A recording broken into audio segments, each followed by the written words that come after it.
Hello, everybody. I'm going to turn this music down a little bit. That's better. That's much better. Hey, Bush Grizzly. Glad you could make it back.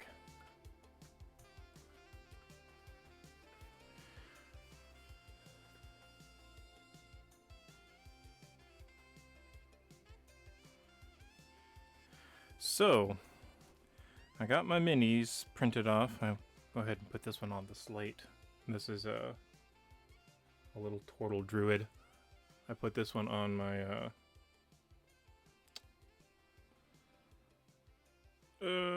plate. Thank you. The build plate. Just because I wanted to go ahead and get it printed. It's been on my print list for a bit.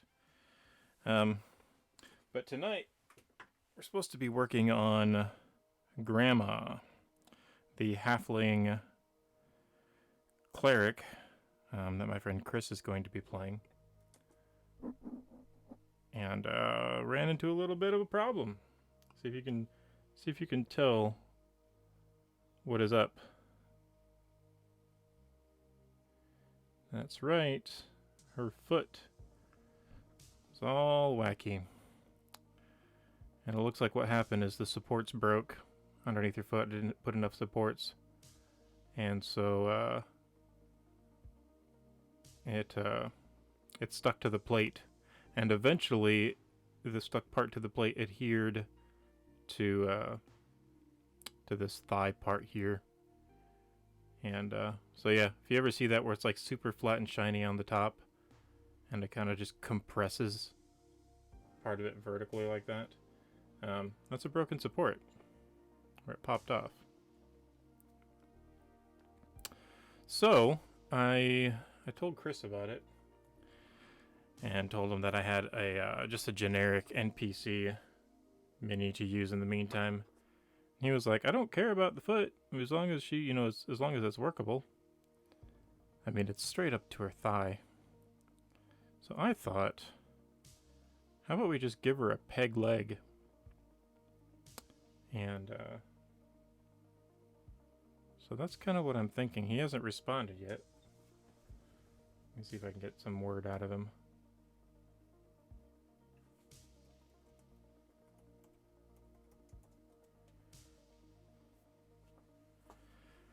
I think it'd be funny. I mean, this is just literally going to be like a 3-shot adventure. It's not going to go on forever. I just don't want him to be like one of the only ones at the table that doesn't have a custom mini. I want him to feel included.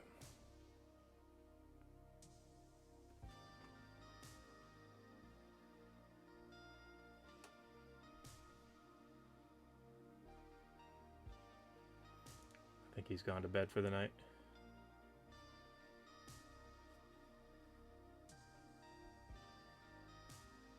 Yeah, that's kind of what I'm thinking too. I need to reposition. I messed with my camera earlier. Get that back to where it needs to be.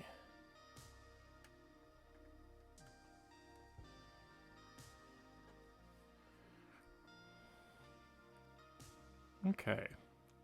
I think I'm going to do that. I think let's just go ahead with that.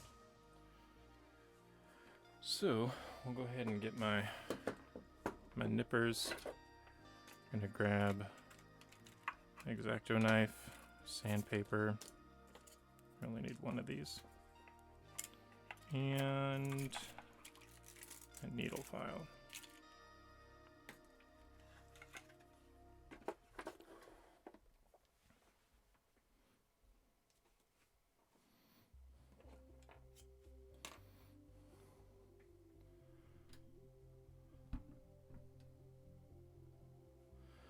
Alright, let's see. So we got some zits on the back.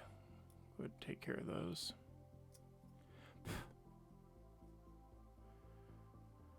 I've been watching, I'm getting into My Hero Academia lately. I don't know how y'all feel about anime. I have a bit of an affection for it on occasion. I remember when I was younger, I went hardcore into Naruto. Never had the stamina for Dragon Ball Z. Really liked Cowboy Bebop. But anyway, I was going through, I'm maybe like, I think I just finished season 1. And the nurse that does like accelerated healing with her when she like smooches them. I was telling Chris, the guy who's playing this character, he said, you know, I want to play a grandma who casts cure wounds by kissing people's boo-boos. And I was watching that and I was like, dude, that's literally the nurse from My Hero Academia. And he was like, oh yeah, no, that's totally my inspiration. Oh no. We got some broken supports here on the elbow. You can probably barely see that. It compressed the elbow right into there. I think we can fix that though with some filing. Is there any others? Man, I must have done a hack job on the supports for this thing.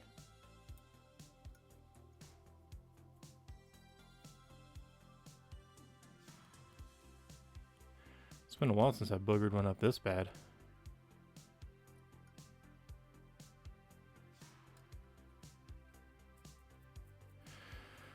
So we're going to do that tonight. We're going to get this thing painted. I'm probably going to do a quick job because I don't have much time. The game is tomorrow and I have to work tomorrow.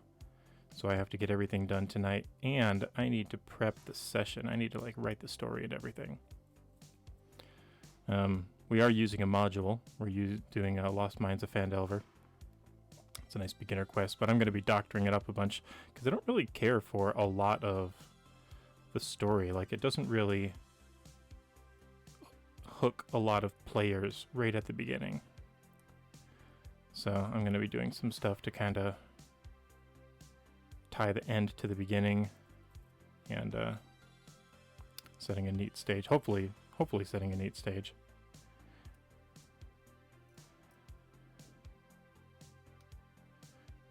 It's only going to be JoJo. I couldn't get into JoJo. Like, it was... I watched... I can't remember. Like, I'm not familiar with the... with it enough to, like, tell you where I'm at. But, like, it was the first... I know I went through the first iteration of JoJo. And then I think I stopped at, like, the first or second one where he, like... wakes up in the jail cell in America, I think, like the more one of the more modern ones, and he's like possessed by the spirit, or like has that spirit thing or whatever in him. I'm probably like killing anybody's like who's familiar with it. I'm just like, just stop talking, you're making my ears bleed. But I couldn't really get into it. I thought it was interesting, and I kind of wanted just like the cultural exposure to it. I wanted to like know what it was about and what was going on with it and everything. But I just couldn't get into it. It's not my thing, I guess. Okay, I think that's all the zits. And it doesn't look like we need to do any needle filing on this. We're probably going to have to do some on the bottom of her leg. So let's go ahead and nip this off.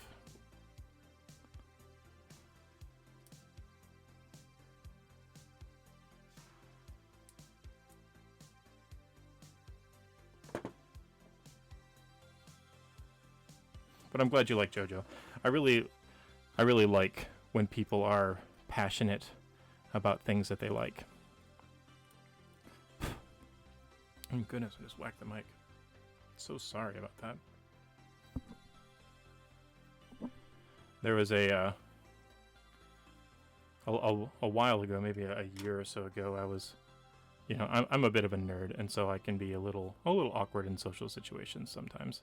So I was looking into like how to build up your social skills and be less awkward, and you know, how to hold conversations better and stuff. And a piece of advice that I ran across was be excited about other people's good news, even if it's nothing that you care about. If they're excited about it, like, just be excited that they're excited about something. So if JoJo's your jam, man, I'm super happy that JoJo's your jam. I think it's great to have a jam.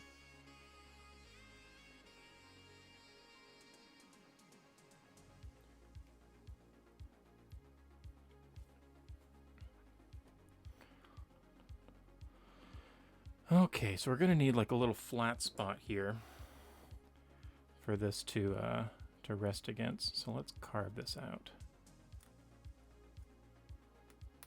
Let's carve us out a little ledge. I don't know what I'm going to use for the leg yet. I was thinking about a toothpick, but I don't think I have any toothpicks.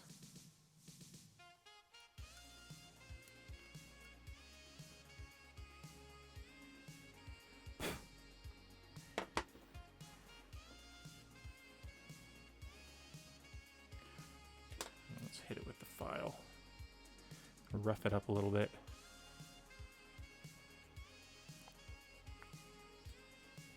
Oops, not on the camera. That's not interesting to see over there.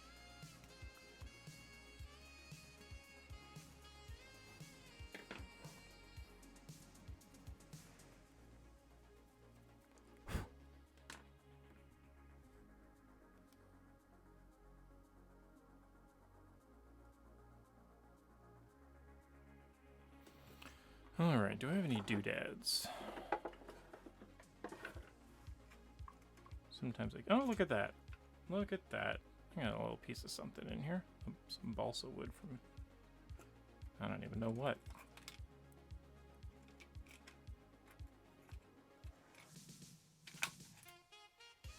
I think that'll work just fine. See, Mom, that's why I keep junk around. Because I use it.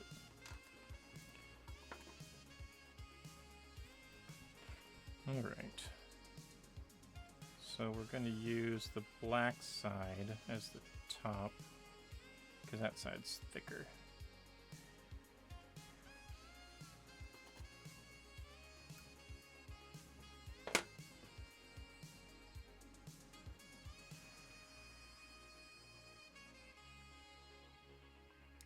I think I might glue this thing first, and then trim it appropriately.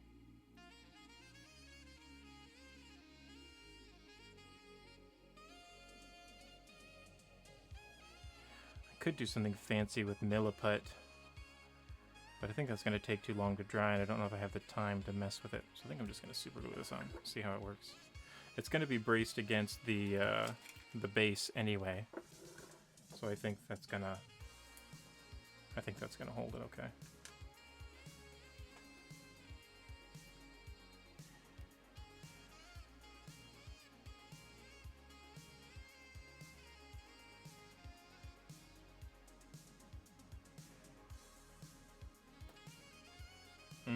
Yeah, that's fair.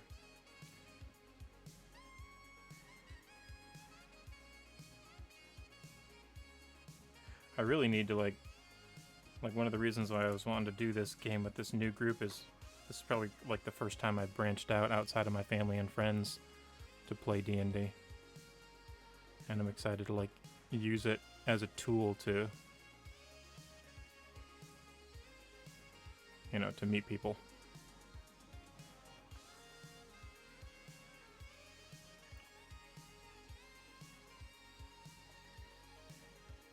I didn't put any kicker on this.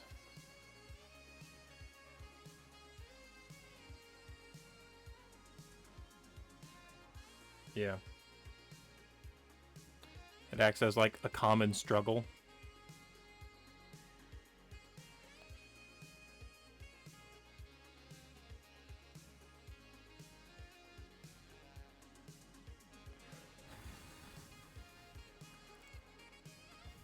That's actually a really good point. That's pretty astute.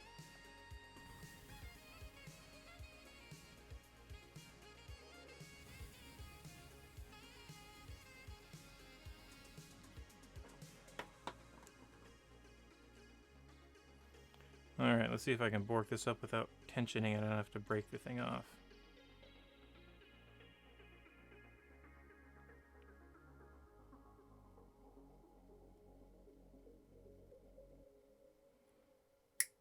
Oof.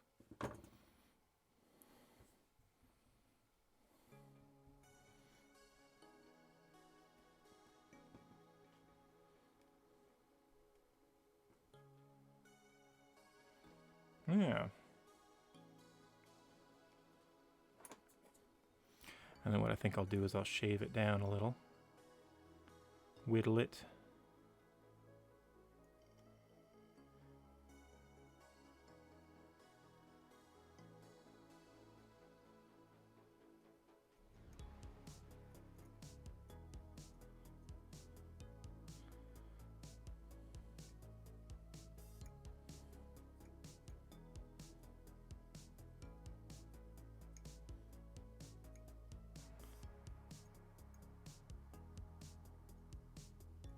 That way it looks not like a toothpick.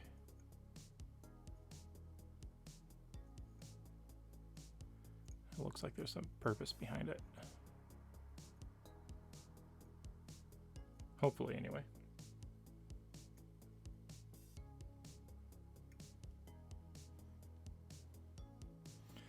And then what would be really neat, yeah, that's hardening up. If I could cut a little groove around it. Something for the wash to seep into and cause a little texture.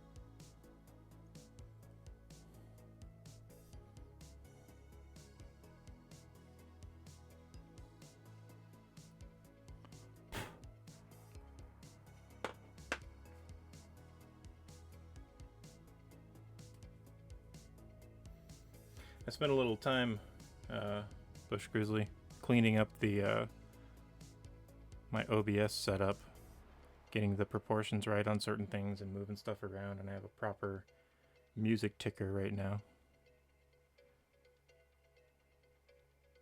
What do you think? Did I do all right? I was only able to do a couple things over my lunch break.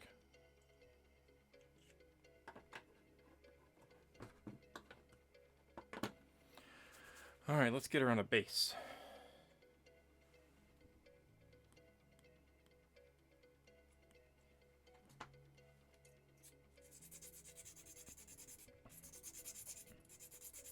I like to rough up the top of my bases because this is the, you can't see it right now.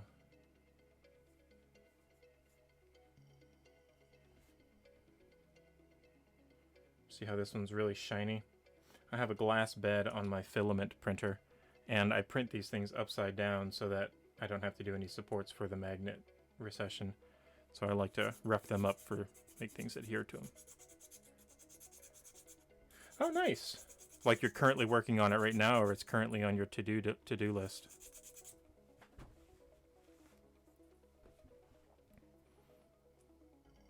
I'd be happy to talk OBS setups. It's kind of fresh in my mind.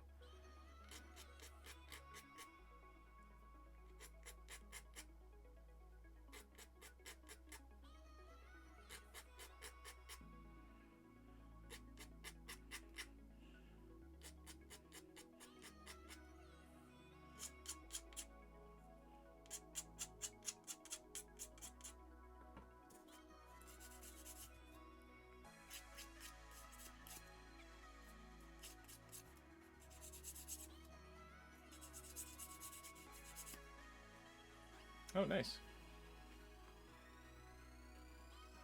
Have you been streaming for a while?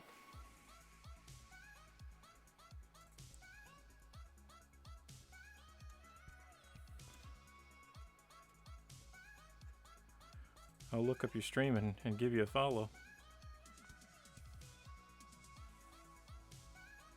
Not right at the moment, but, you know, when we're all done. There we go.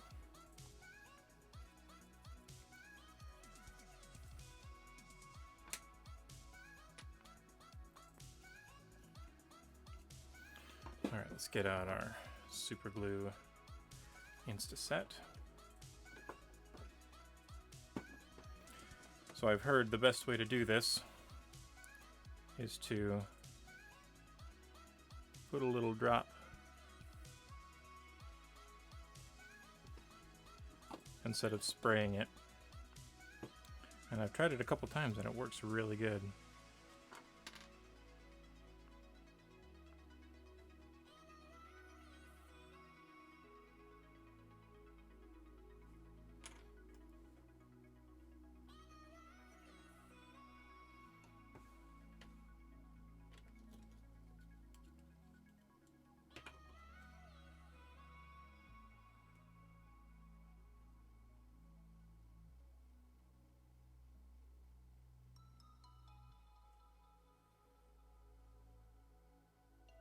Yeah, I hear you. That busy life. And I tell you what, if I knew how little time I would have as an adult, I would have seized the day as a kid. I tell you what. Because holy cow, you didn't. I remember the good old days when I would stay up till. Well, maybe it's not even about staying up, but just like having the time to spend like 6 hours a day doing something. Just crazy. I wouldn't know what to do with myself if I had 6 extra hours in the day. And there she is. She's got a little peg leg.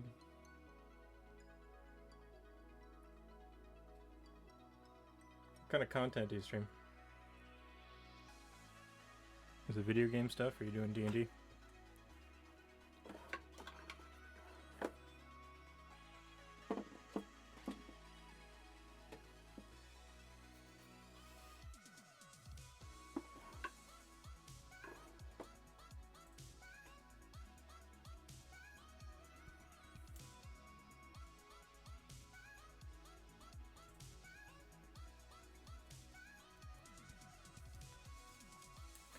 Okay.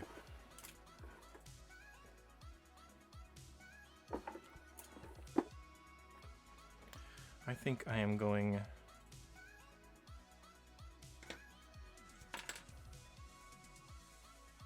I think I'm going to cut off the bunny slippers. They're hilarious, but I don't think that they're thematic enough.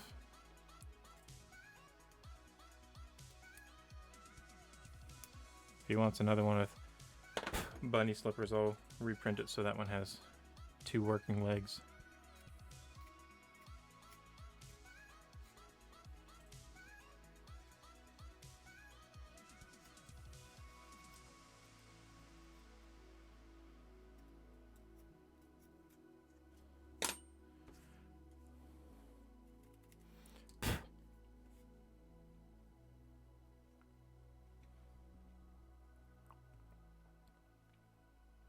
I've actually been streaming for a very long time. Well, I say very long. Like, I just started this stream, last week. But I've been streaming on and off, like painting minis and some stuff on Discord, where like nobody watches me. I've got like 3 friends that hang out in this Discord, and it was just kind of like my way of saying that I was streaming without actually having to worry about failure. And so it wasn't until last week that I actually had the courage to... Somebody encouraged me to just get out there and hit the button. So that's why a lot of my stuff was like already set up, because I had been tinkering with it and piddling around here and there.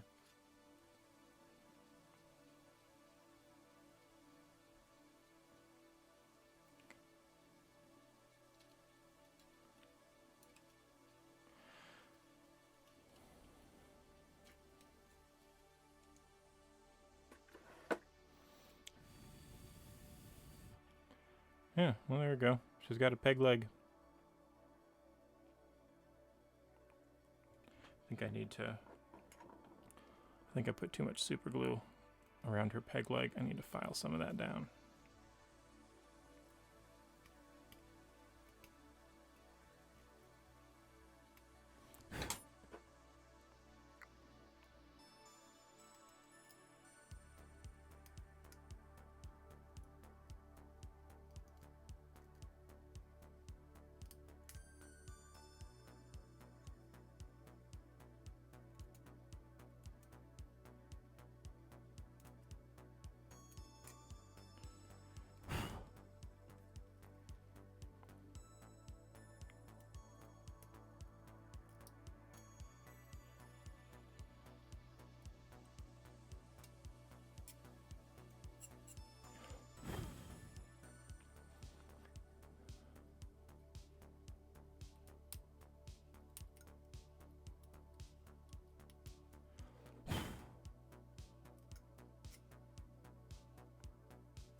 Yeah, there we go.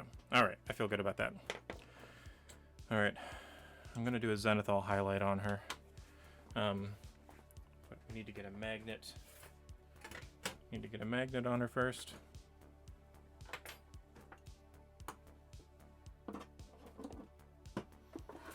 And then I'm probably just going to paint her with a brush because it's going to be faster rather than having to clean out my airbrush twice. There we go. I do. I always prime them because I'm printing resin, and resin does not like to adhere to paint, or vice versa. I've already done it a couple times on this stream, but I think that was before you started showing up. So we're going to do that now. I use a, well, I'm getting ahead of myself. I like to magnetize the bases. This has been just like a recent development, like maybe like the last quarter of my collection, I've been magnetizing them. I built this paint case that I'm using, like this whole setup with all the drawers and everything, in my wood shop maybe 6 months ago now. And when I was using like a small, like not the big apple barrel paints, but like the smaller ones, like the small tubes.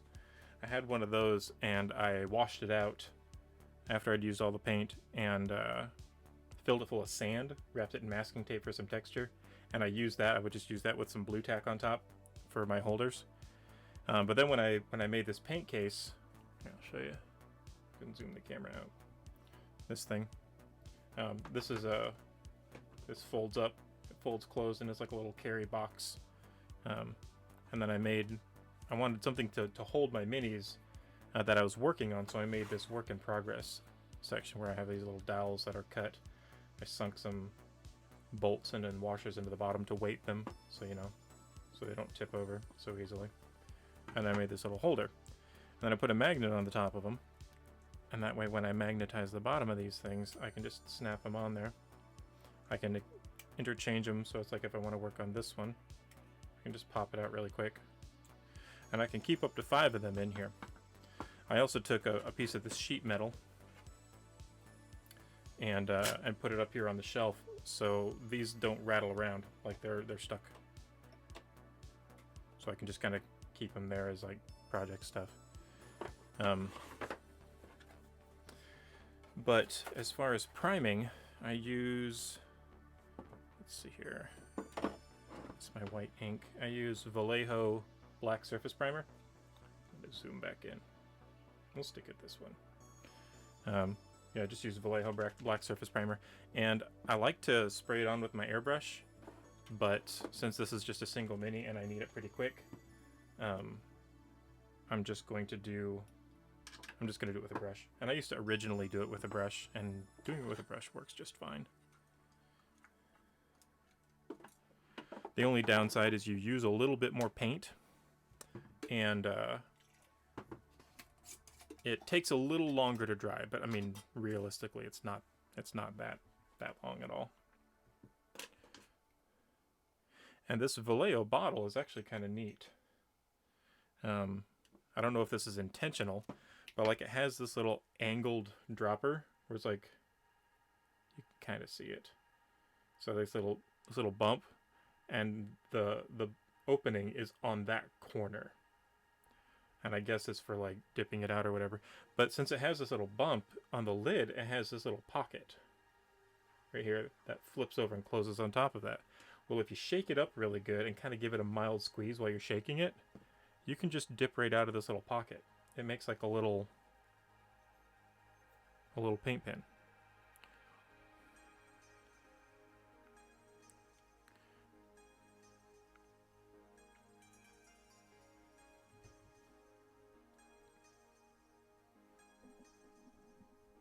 So that's what I used to do. I used to just brush it on like this, slather it all over the place.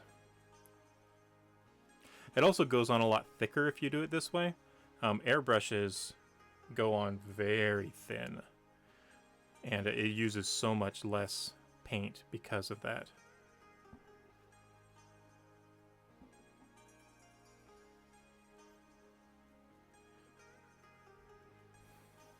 And normally it's not too bad, just like dropping this into an airbrush, you know, spraying it on real quick.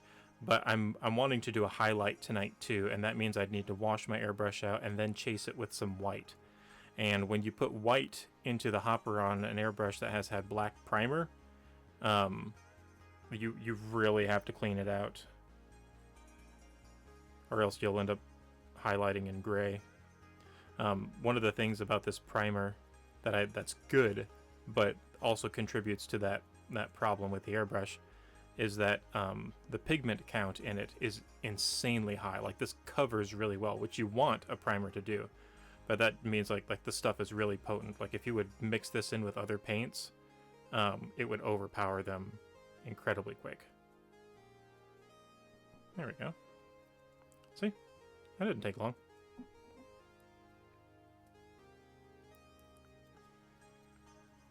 I would like to experiment with some Vallejo Gray primer, but I've been using the black for so long. This is my second bottle, and this stuff lasts for so long. It's probably like only down to there, and I've done like 250, 300 minis or something like that. Yeah, it's neat. It's like, it works super duper well. I'm gonna pop this in front of my little USB fan for a minute.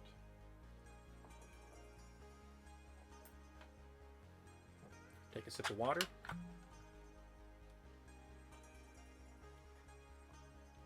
And the primer's relatively inexpensive, and I just got it off of Amazon. Let me see if I can find the price.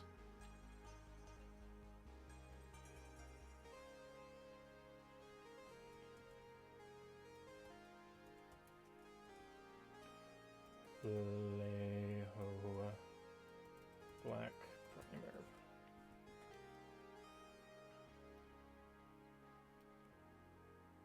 $22.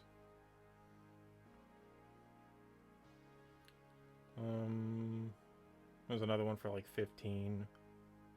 There's a gloss one for $12. A smaller bottle, looks like, I can't see, but that's like on sale for $9. A little squeak bottle for 15. So it's pretty well priced, and you don't use much. Like, I got oh no, did my camera bork up again? It sure did. I don't know what is going on, but my FaceTime camera on my MacBook, ugh, I hate that. Alright, we're going GIF mode.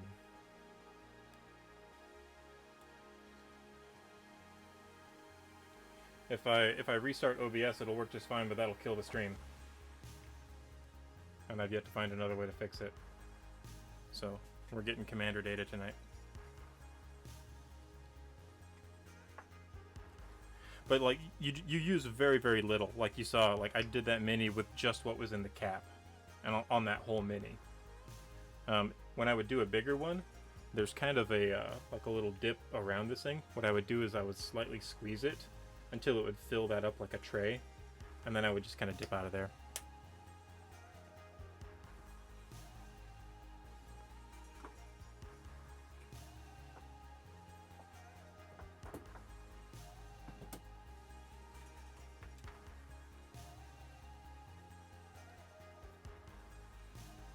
Almost there. It's really thick in some spots.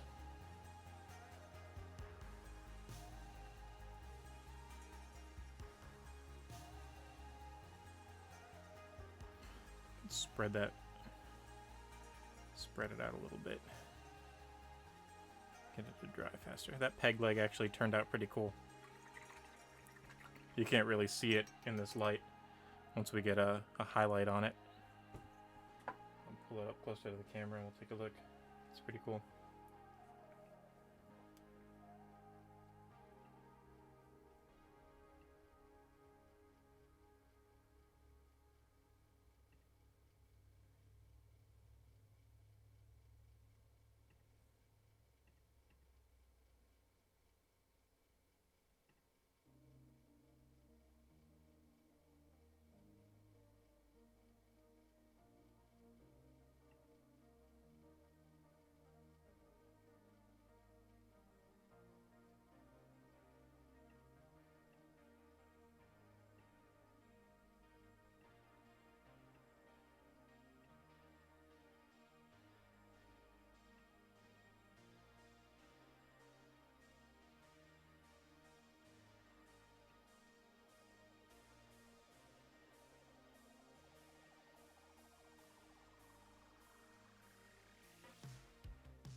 Man, I wish that camera thing makes me upset.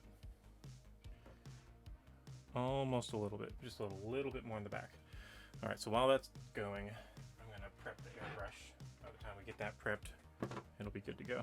So my airbrush I got it for like 50 bucks online on Amazon. And it's just a little cheapy, made by Go Cheer, some Chinese company. But this is a USB chargeable portable compressor. And it just screws onto the bottom. Like that. And it gives you like a nice little thing to hold onto, and you just press the button.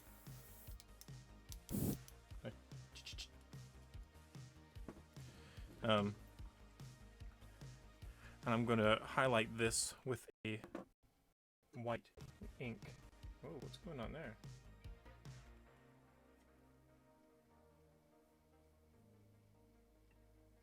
My computer got super slow all of a sudden.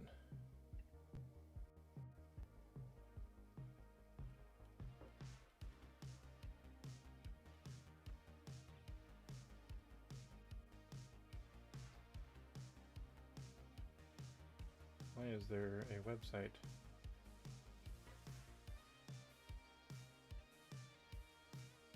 That's weird.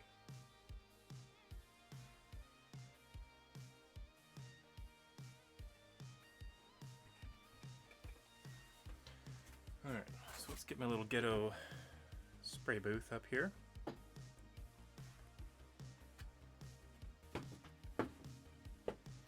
One of these days I'm going to build one out of balsa wood or MDF and put like a little filter on it and stuff, but right now this works really well, and it's so low volume it doesn't really matter.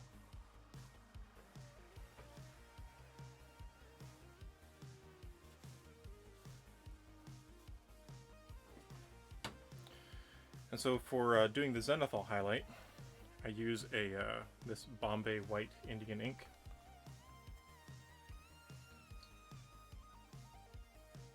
I've had really good success out of it. Just put a couple squirts in there. Maybe 2.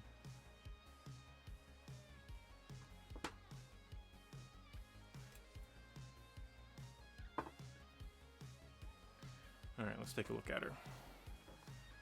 Yeah, she's nice and dry. And so if you're familiar with a zenithal, you kind of know what's gonna happen here. But if you're not, essentially we're going to fire this down directly on top and simulate light coming down from the top.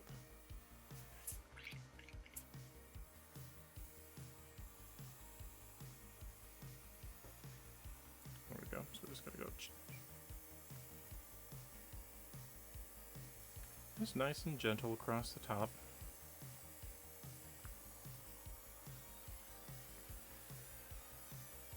There we go. That's it.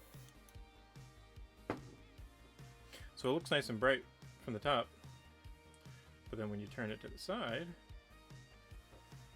see, it looks like light's cast down on top of her. I'm actually going to do a little bit more on the front.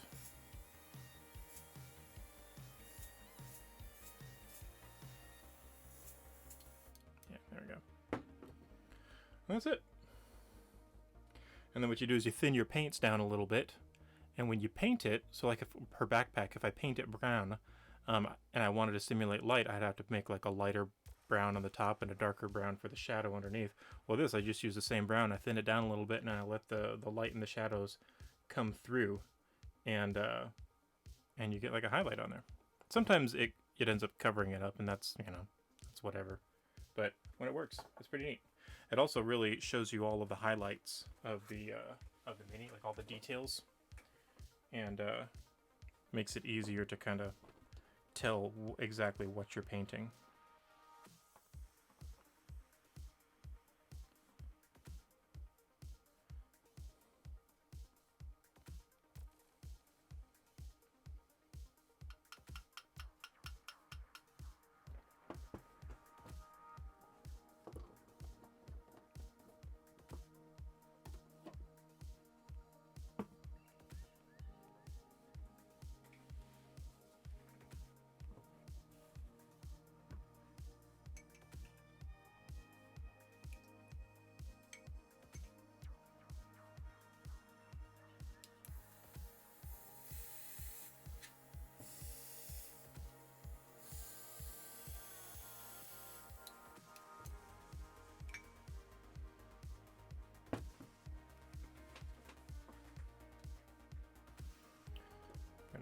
clean this out a little bit. I don't want it to clog up. Have some airbrush cleaner that I'm going to run through it real quick while that highlight is drying over there. The highlight's probably already dry though. Airbrush paint goes on so thin, and since it's blown on with compressed air, it about dries instantaneously once it gets on the model.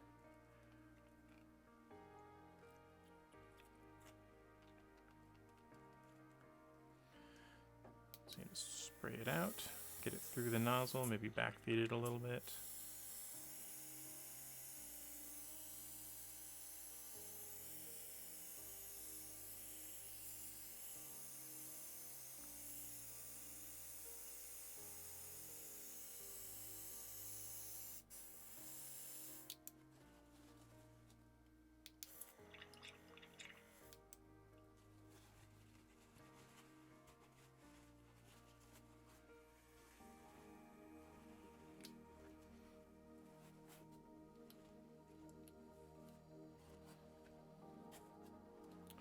And that's airbrushing in a nutshell. It's really not, at least that's what I use it for. I don't do anything crazy, like I don't actually airbrush any paint parts of my minis or anything like that. I've heard it can be useful, and I've seen some people online do it, but I'm not quite there. But it has been really nice in speeding up my my priming and my zenithal highlights. If you want to try and do a zenithal highlight without an airbrush, you actually don't need an airbrush to do it, and I've actually done it without an airbrush, and you just dip the paint and essentially dry brush down from the top.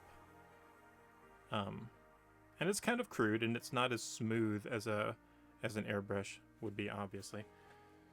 But it's actually quite functional, and it works decently well. It's just a little rougher. It's not like a creamy flow. There she go. She's all dried.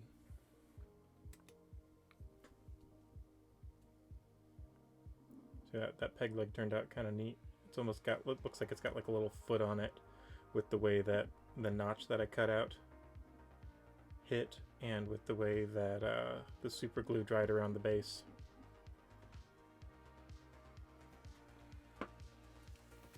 And she's supposed to be, like, the character is supposed to be like a former adventurer coming out of retirement. So it might actually make sense that she's lost a leg somewhere along the road. I'm gonna grab some water.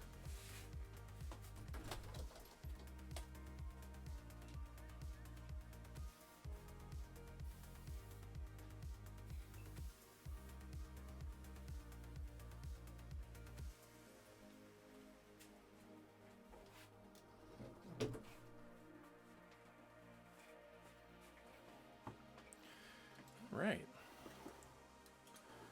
Let's see what we could do with her.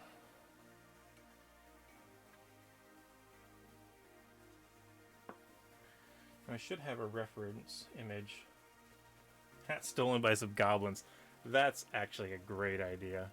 I'll have to leave that up to the player, but man, I'm totally going to suggest that to him. That'd be great. Alright, let's see here.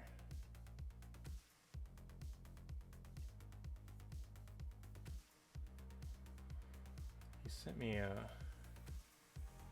Hero Forge thing.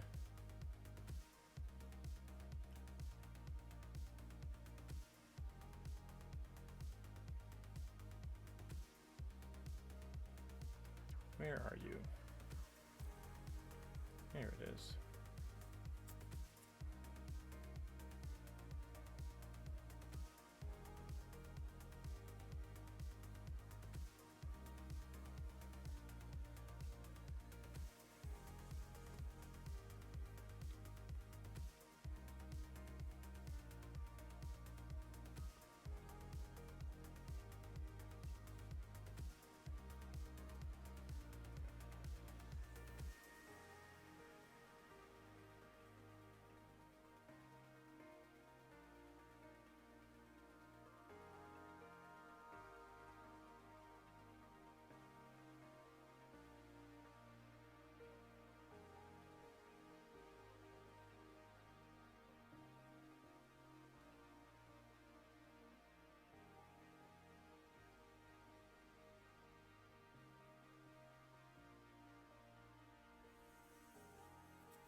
see, I want to come down on the y-axis a little more.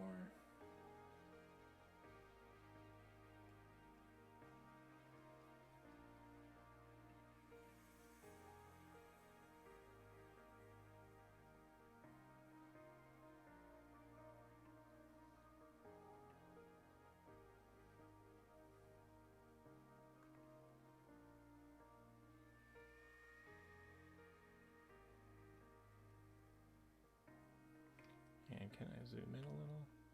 Yeah, there we go. That's good. That's a good reference.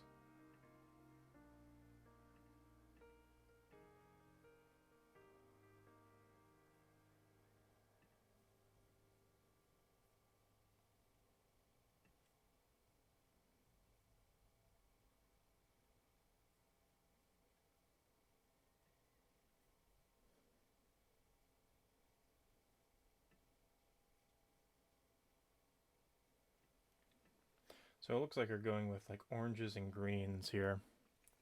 Gray hair, pink glasses. I don't think she has glasses. She doesn't. We can go orange and green though. I think that's doable. She's got like a butcher knife and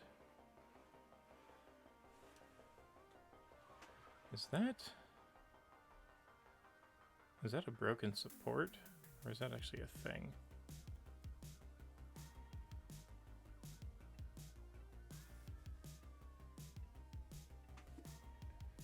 Like a little thing coming up out of her pouch. Let me pull the model here real quick.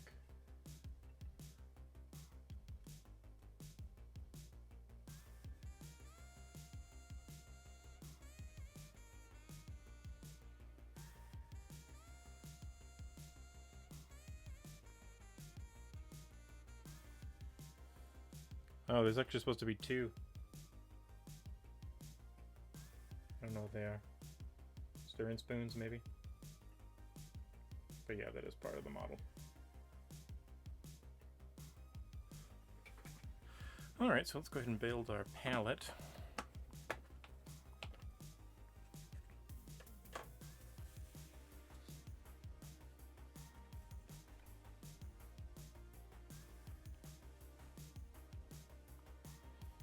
What time is it? 11 o'clock. Oof. I'm going to be cutting it close tonight.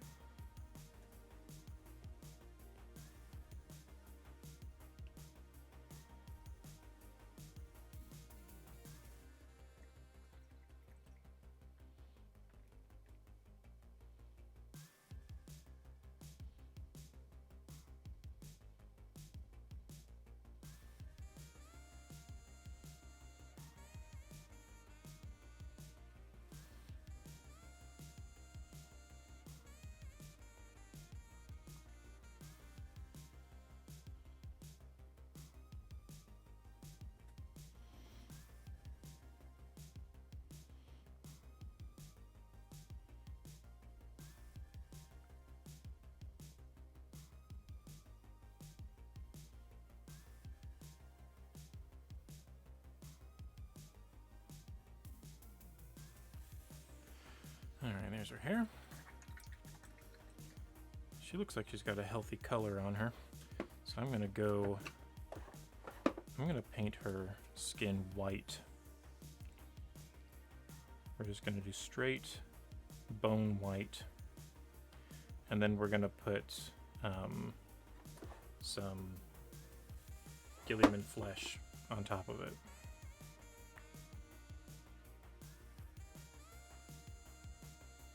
That is too watery.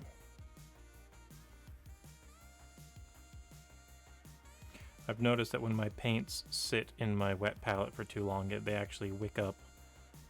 They can wick up a bunch of water and just get way too wet.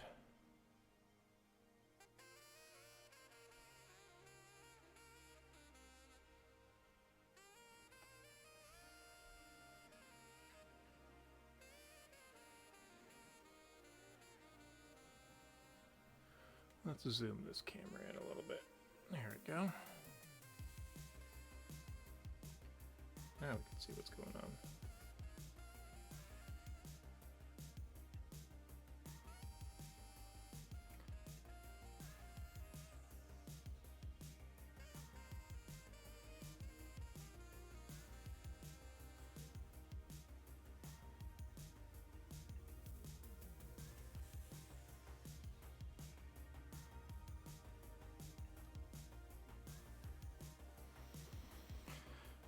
It looks like she's got bare arms.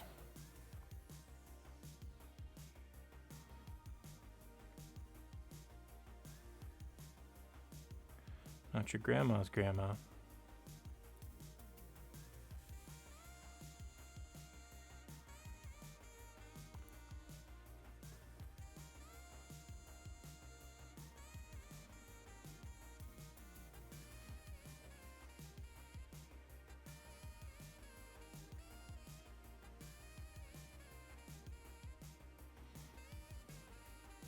Oh, I forgot to do something with her elbow. You can kind of see it. See how there's like, it looks flat across there, and then there's a little bump. It got compressed. Dang it. Let's see how it looks. If I paint it, I might have to go back and shave it down a little bit.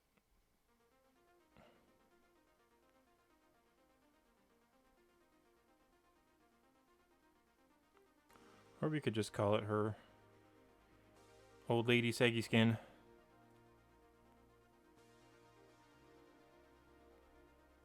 Because that happens.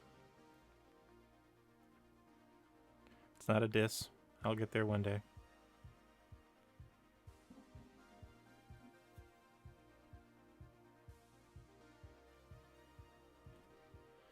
There we go.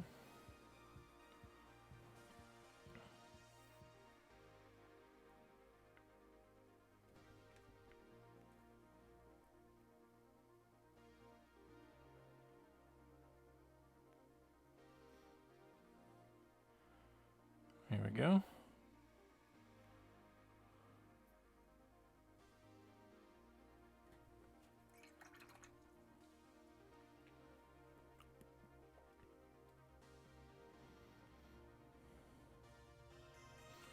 All right, I'm gonna say that this pumpkin orange color,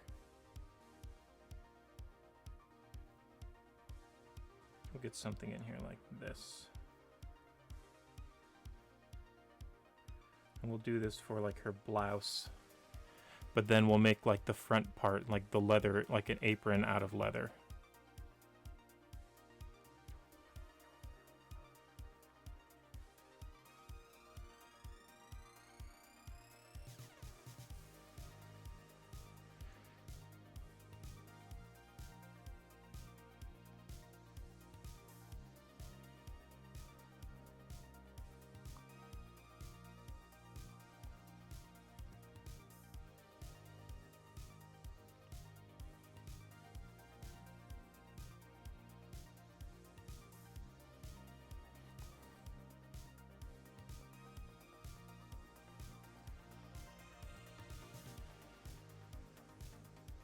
Oh, I also, when I was tinkering with my stream settings, I noticed, for some reason, I was streaming at 720p. So I cranked it up to 1080p at 30 FPS. I don't think my internet's going to be better, like good enough to do anything better than 30 FPS. But I hope that the stream's better quality. I hope it has better definition and clarity on these small parts that are zoomed in. I really want you guys to be able to like see what's going on. Need to go down a little bit more. Need to get behind there. Yeah. That's cool. That's really starting to shape up.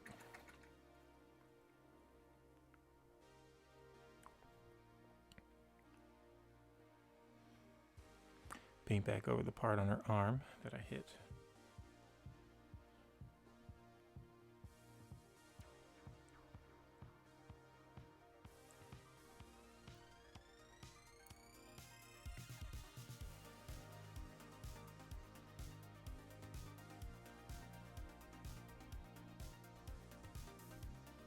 I think this model, I just pulled it off a Thingiverse, but I think it's a Kit Bashed Hero Forge model, because the face looks like, it looks like a Hero Forge face.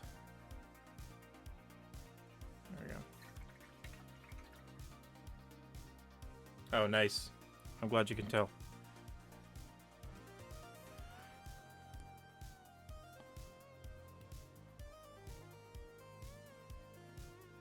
Alright, so let's go...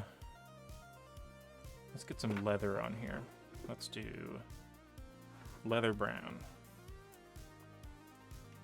I think that's... Yeah, that's that stuff. I can probably already use what's on the palette.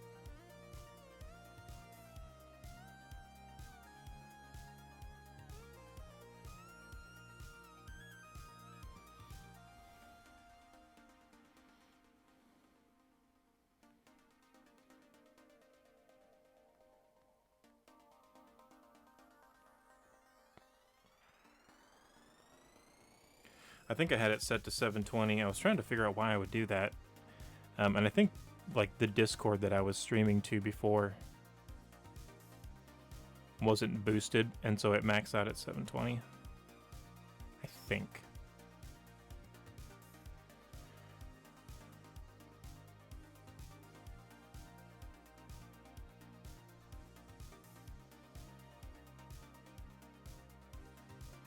Definitely don't have good enough internet to be recording in 4K. That's for certain.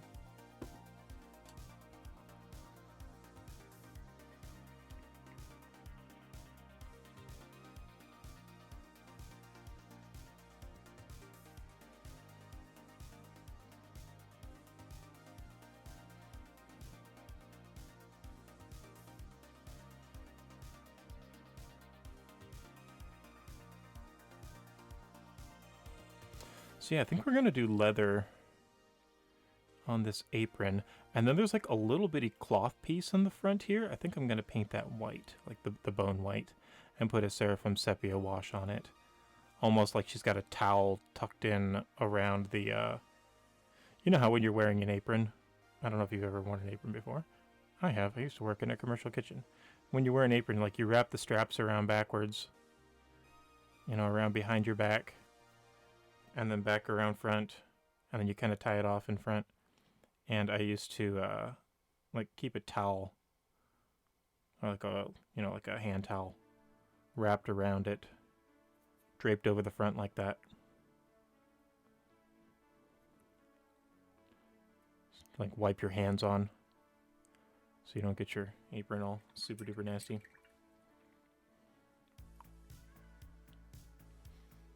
And let's go, oh man.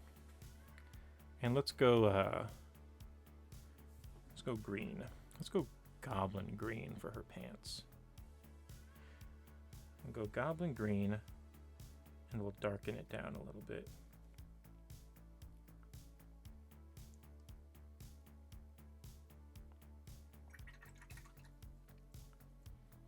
Goblin green is a little...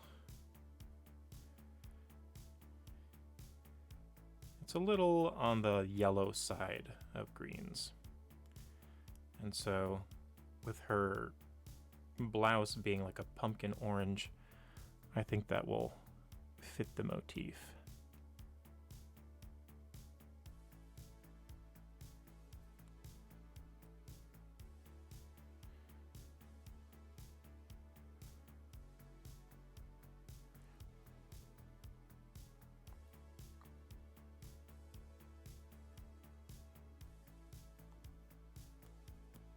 And I think that pumpkin actually, I think she's wearing more of a tunic than a blouse.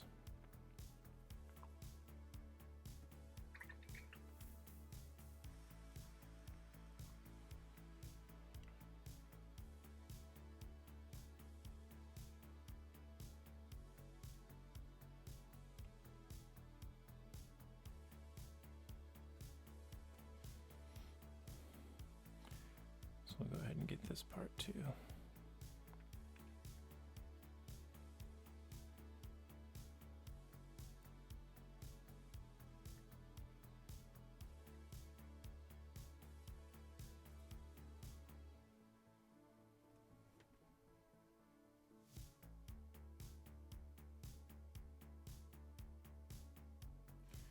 Having trouble matching that other color.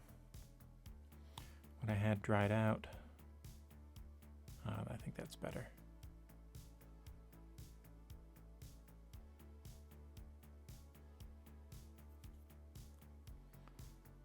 Yeah.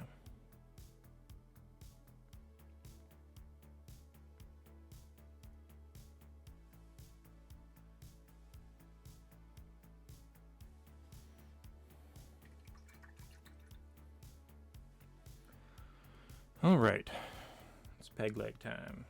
We want a dark brown. Let's go beastly brown.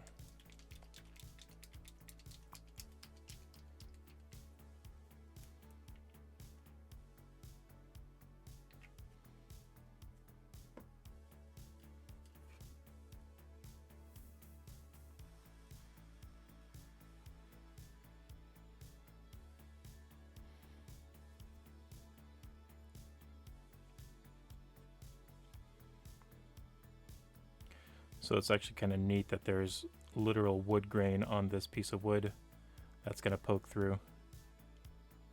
That's going to look really neat. Yes, and it's showing through on the front. That's great.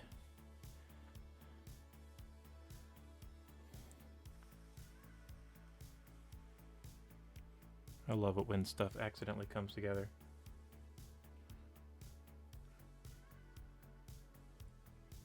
That happens a lot in D&D, at least in my games, where it's like, I don't know, just like poetic stuff happens all the time.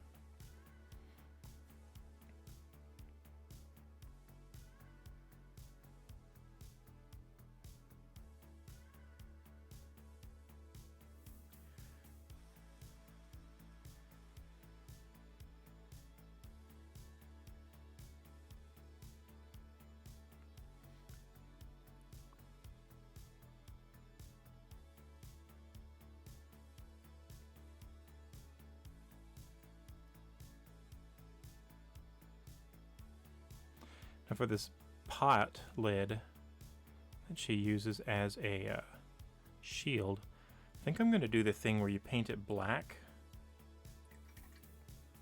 and then dry brush it.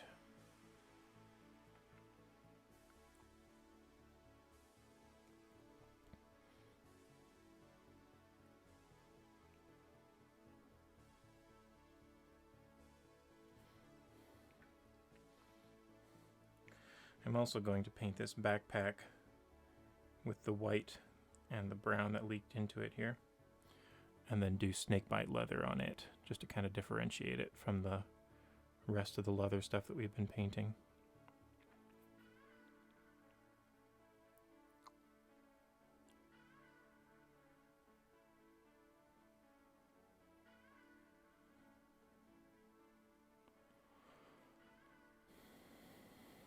If you're interested in getting a 3D printer,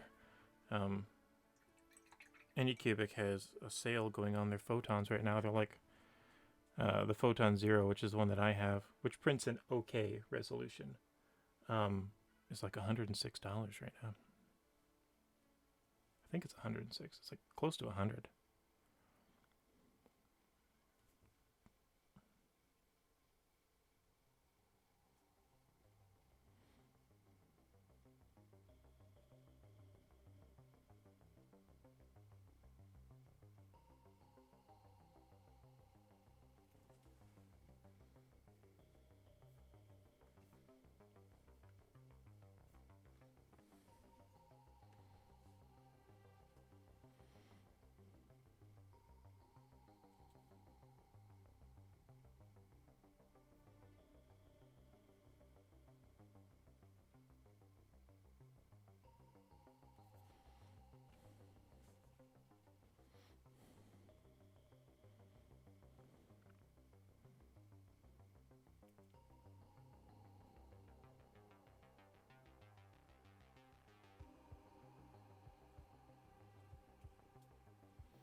There we go.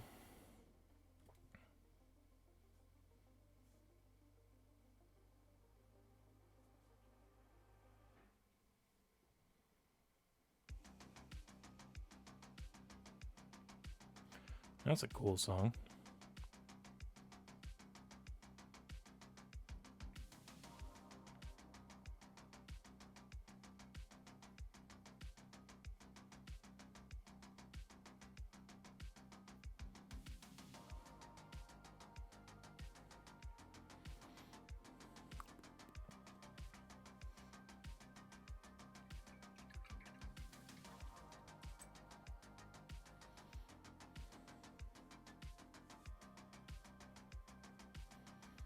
And let's do black for her feet, for her shoe.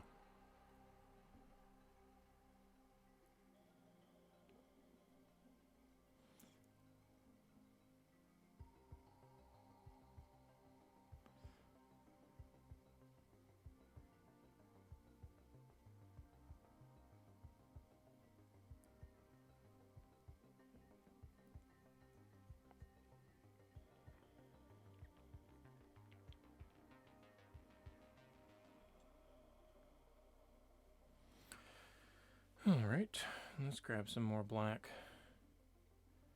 for this pot lid.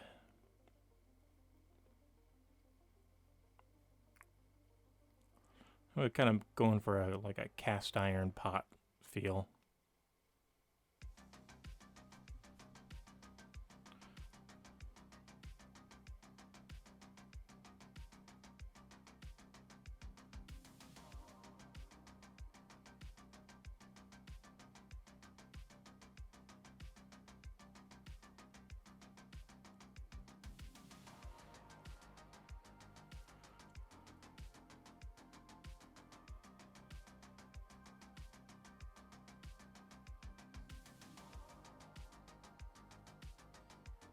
There we go. Alright, so we just have a little potion bottle on the left side yet to do.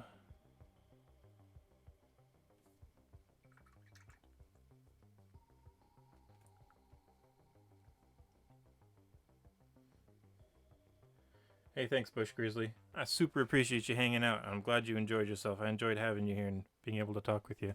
Hope you get a good night's rest.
All right, let's get to washing.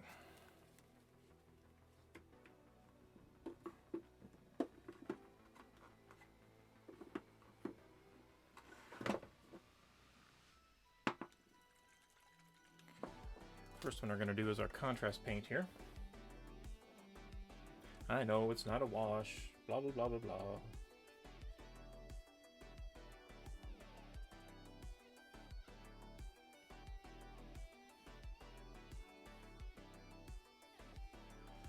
That's okay though.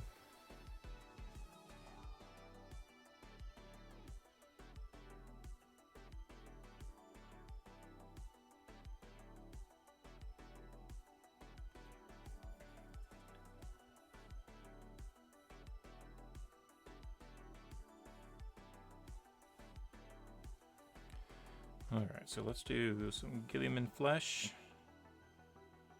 on her skin.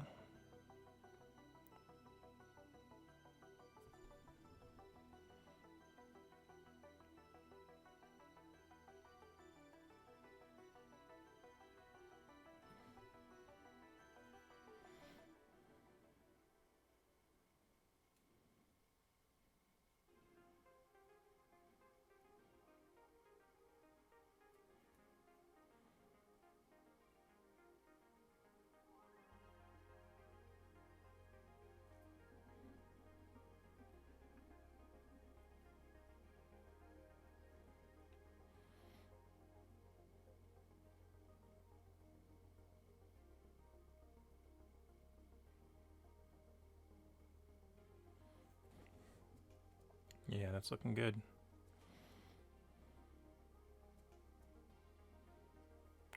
Glad we decided to do her with the peg leg instead of just skipping. I think she's turning out pretty rad.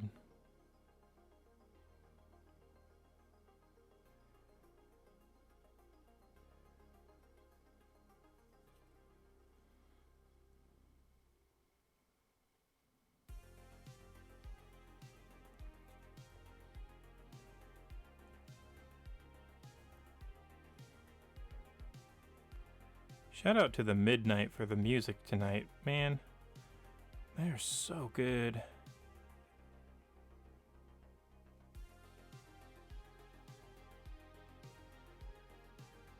I've really enjoyed their music for a long time.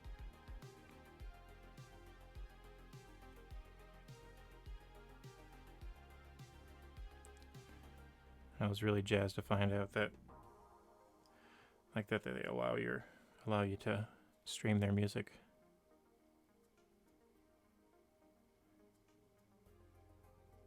Like for a while there, it's like I would just listen to Endless Summer just on repeat all day. And it's been one of those albums that just has not gotten old for me. Jason? Oh, that song is fantastic. Just makes me every time I hear their music, it makes me think of like my childhood, which is screen doors and open windows and no AC and fresh air and summertime, and it's just great. Good stuff. All right, let's drop some Nuln Oil on her hair.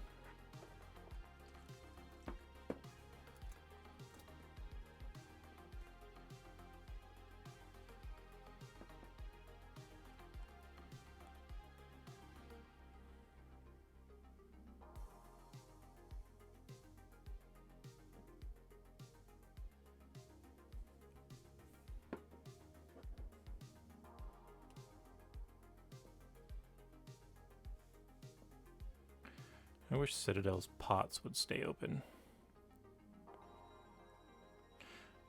I've heard they like make things to do that, and I've even like considered printing some of the ones that I've found on Thingiverse, but it's like,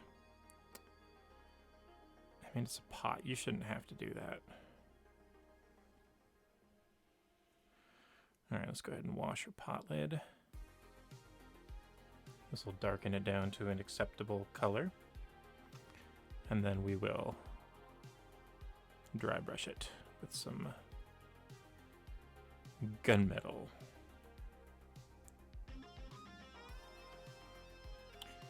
I'm also going to put some black, some Null Oil on the wood stuff too. Man, her leg, that peg leg came out great. That's cool.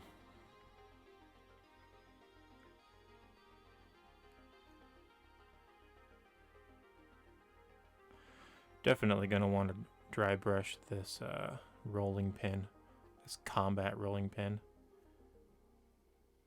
Pick up those highlights.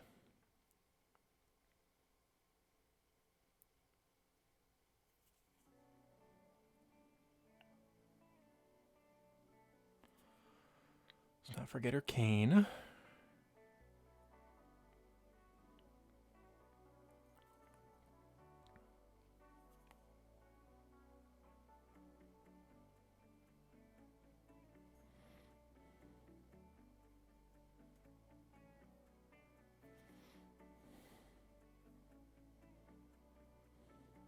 I'll go ahead and get her butcher knife too.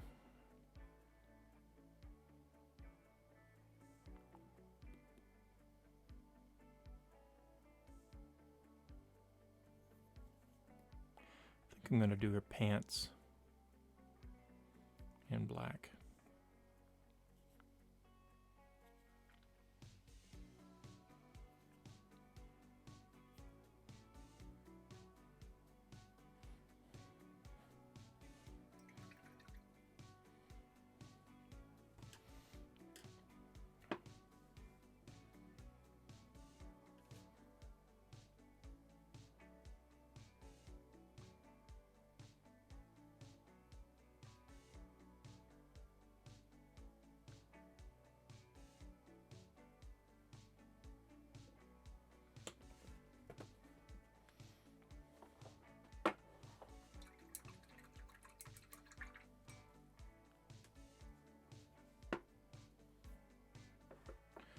All right.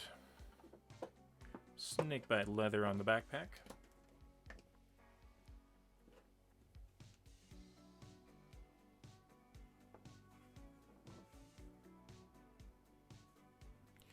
I've been really happy with snakebite leather.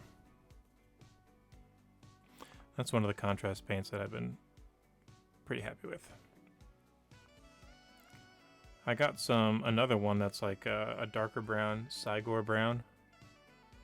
And it's just way too dark. Like, there just is nothing to contrast. It's almost like black casting a black shadow. Unless I'm using it incorrectly.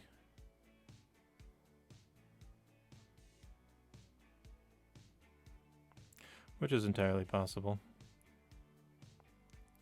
But I feel like snakebite leather and the Gilliman flesh work really well with the way that I've been using them, which is drop some bone white and then layer it on top, or drop, you know, a light color of some kind.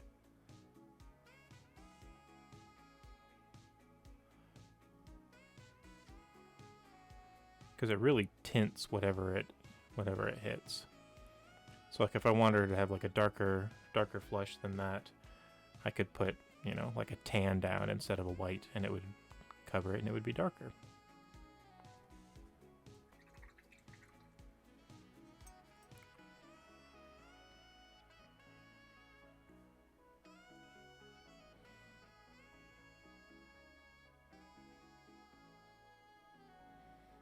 I just think these need to be a little darker.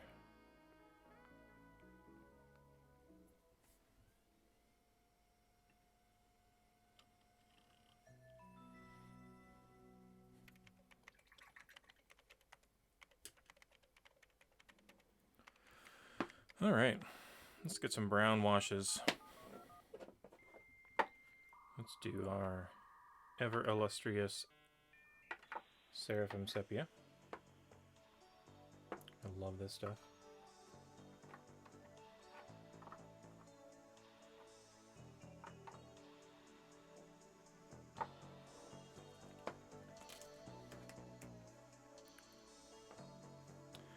And then you know what? Let's get some Cassandra yellow. I want to try that on her shirt.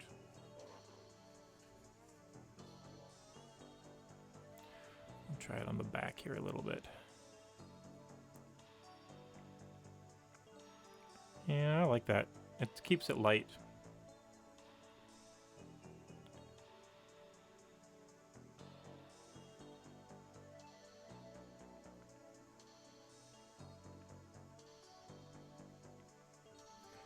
Brings out the vibrance.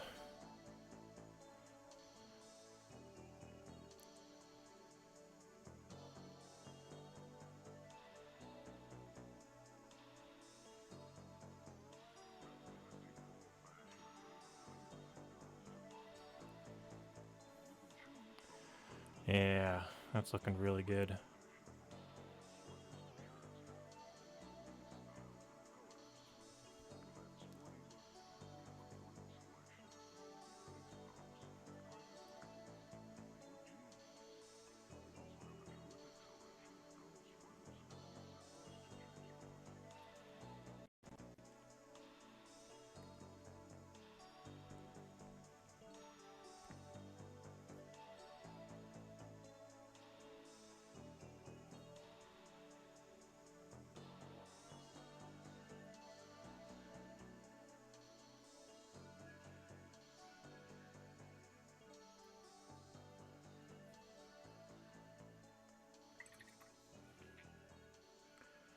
There's the shirt. Let's go ahead and get some Seraphim Sepia. Not to be confused with Cherubim Sepia.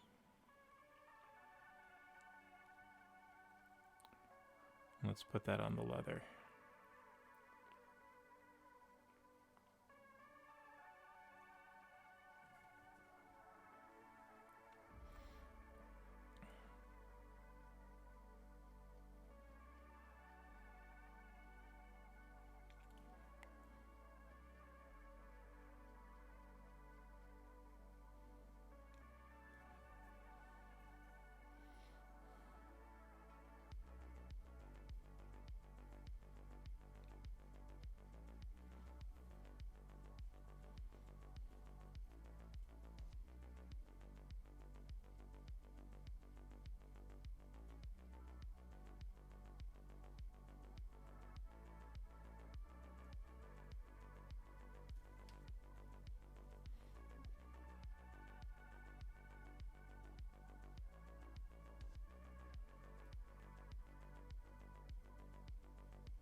It's just a nice off-white shadow, you know?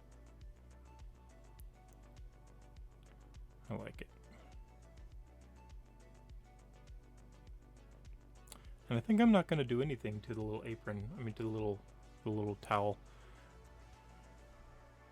I think I'm going to leave it so that it like that white really pops.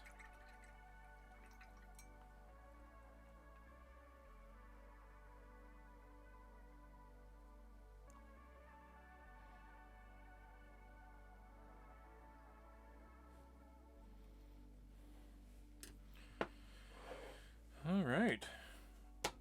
So we can get some black on this base. We can do a little dry brushing.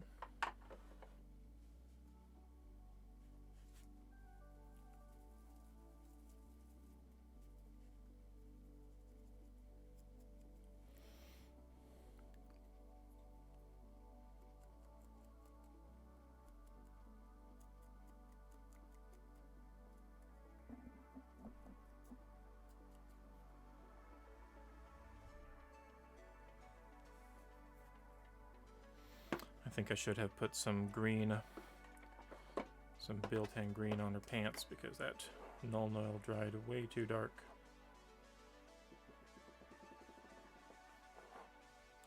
Maybe I can put a little on bring it back out.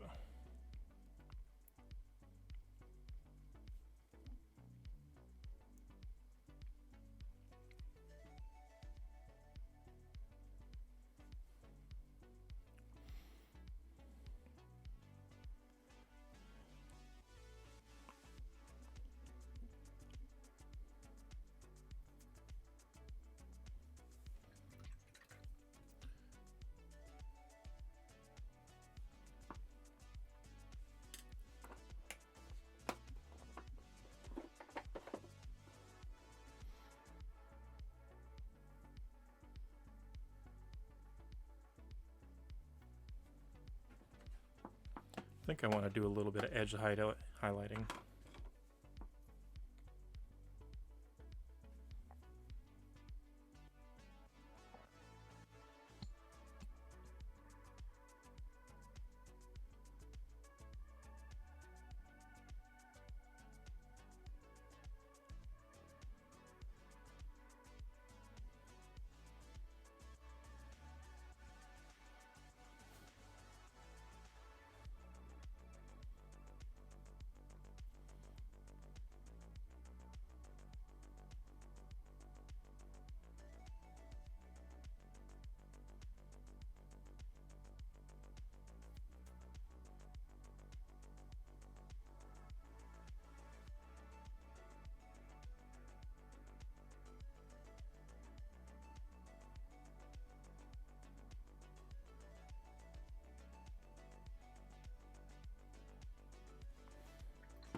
All right, let's attempt some eyes.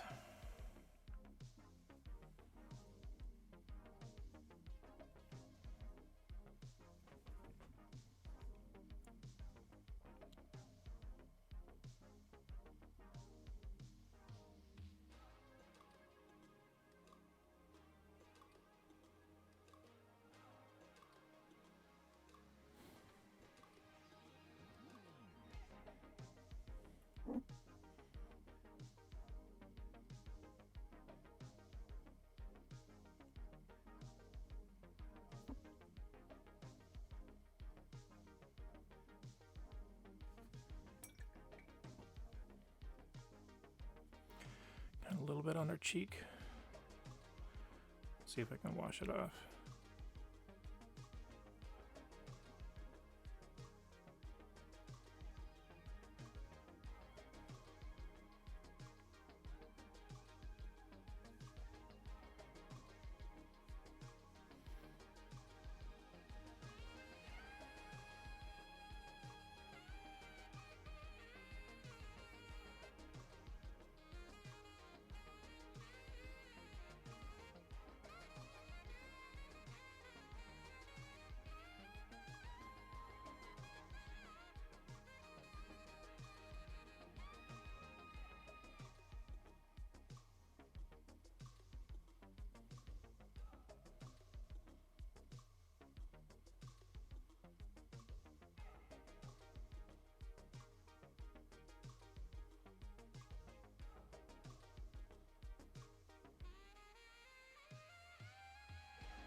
some lips on her.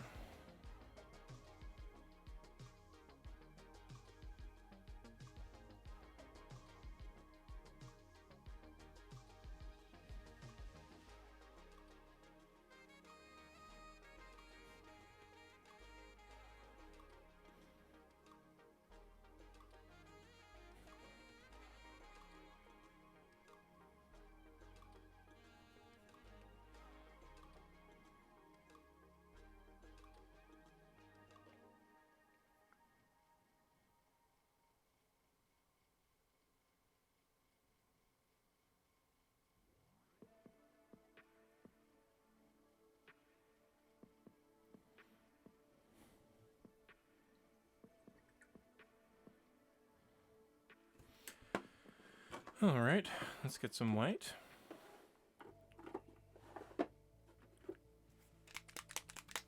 Because the goblins invaded my white over here.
Gonna put some eyebrows on her.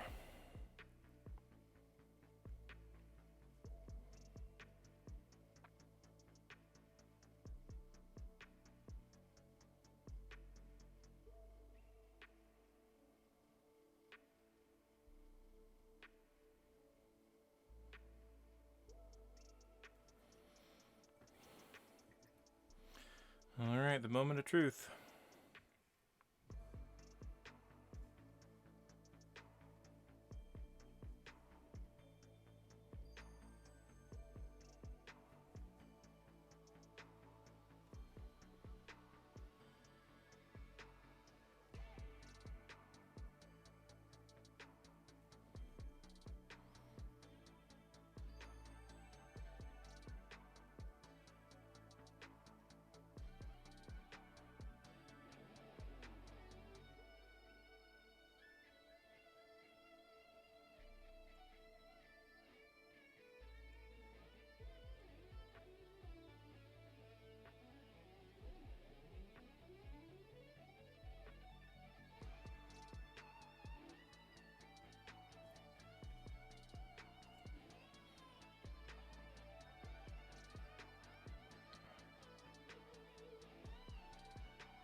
Not bad. Not fantastic, but not bad.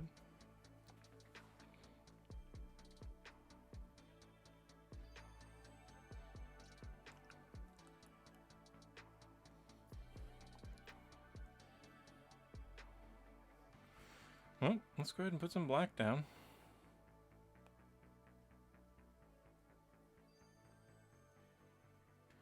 And I think we're good. We can get started on prepping the adventure. I really don't have to prep too incredibly much. I'm pretty familiar with The Lost Mines of Phandelver. I've never run it before, but I've attempted to a number of times, and thus I've read a good bit of the book all the way through. I mean, I've read I read the book all the way through a couple times. Ugh, words are hard sometimes.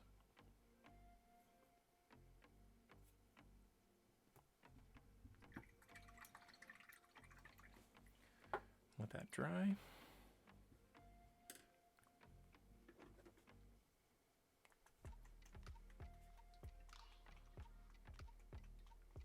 Hey, Princess Lukram-chan, you are on very late. It's midnight.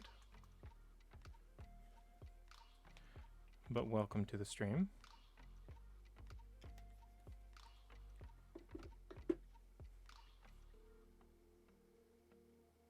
Hello, 2020.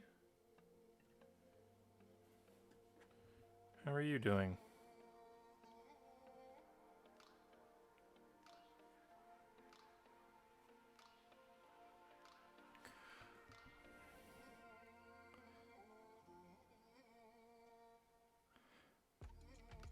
My content here is primarily D&D related.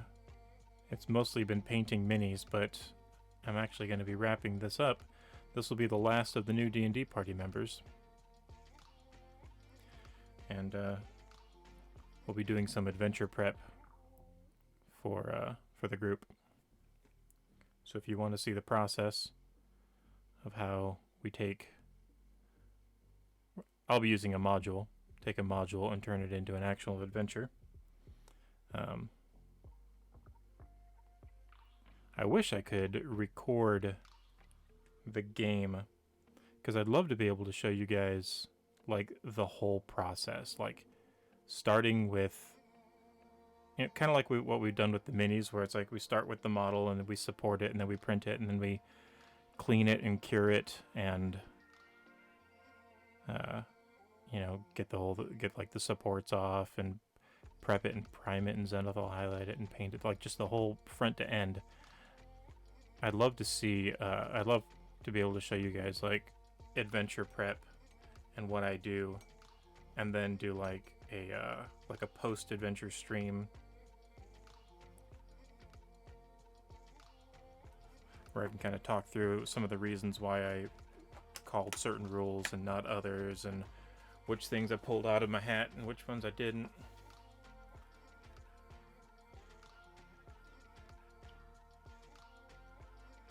Also, 2020, in case you're wondering why Lieutenant Commander Data is sitting up there in the top right, that's supposed to be my face cam, but my face cam is misbehaving.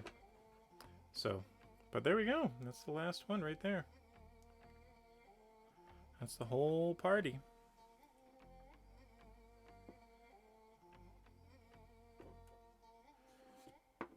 Let's go ahead and get everybody down here and we'll take a photo.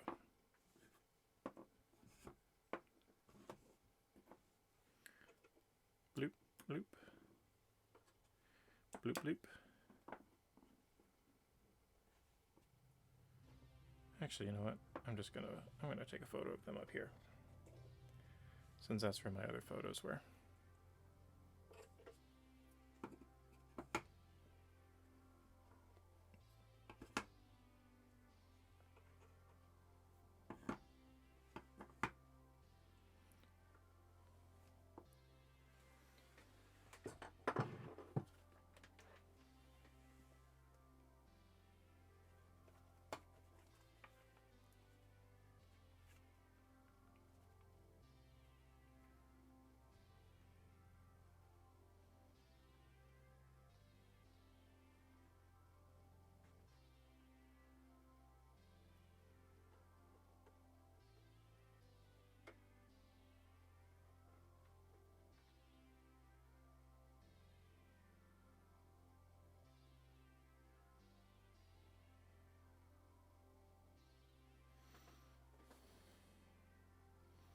There we go.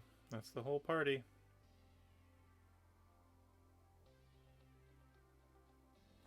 I'm gonna send this off to the group chat.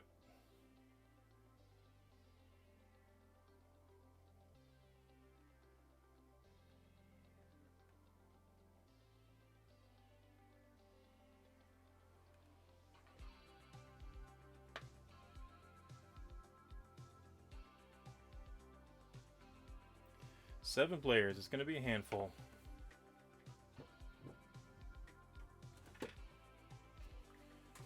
Okay. Let's clean things up here a little bit. So we're doing Lost Mines of Phandelver. And I think I'm going to try and start it in media res.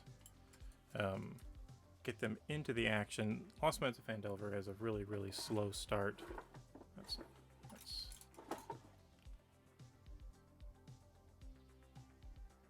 it's got a really slow start, and so I think doing something to kind of kick it off would be nice.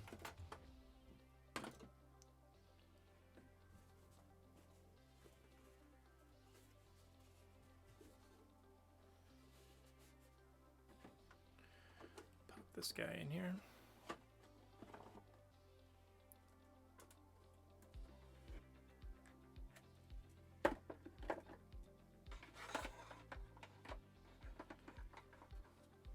And then we'll just fold that up.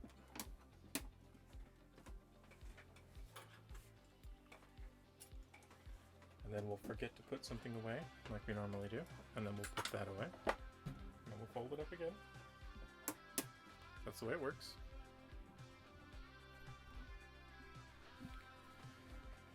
Alright, let's swap over.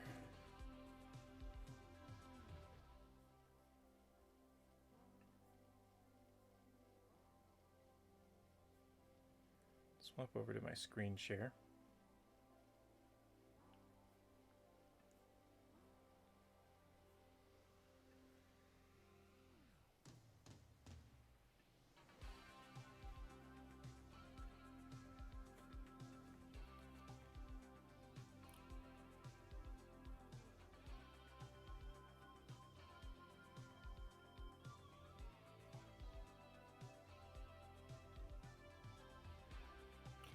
So I'm going to be using D&D Beyond. Well, I'll actually have like my notes all printed out, and I'll have the physical book, but I'm using this so we can screencast it.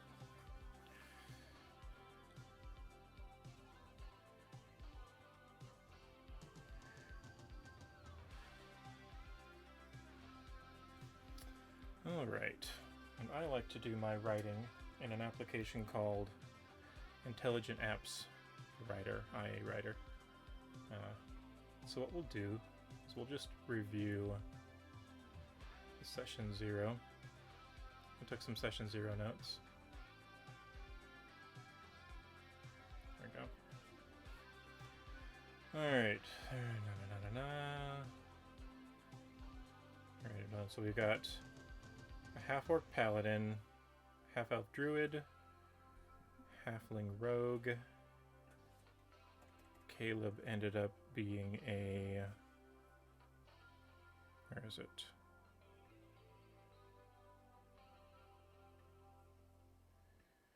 He ended up being a wood elf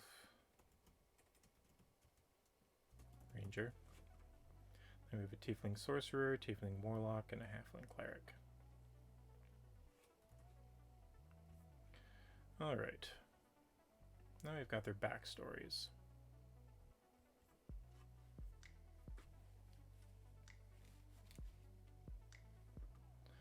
So let's get these characters in here.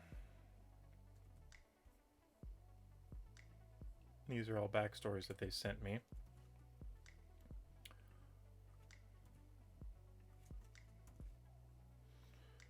Lizzie.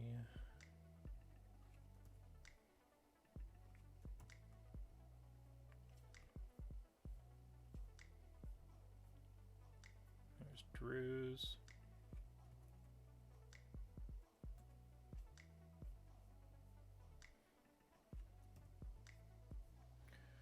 Grace.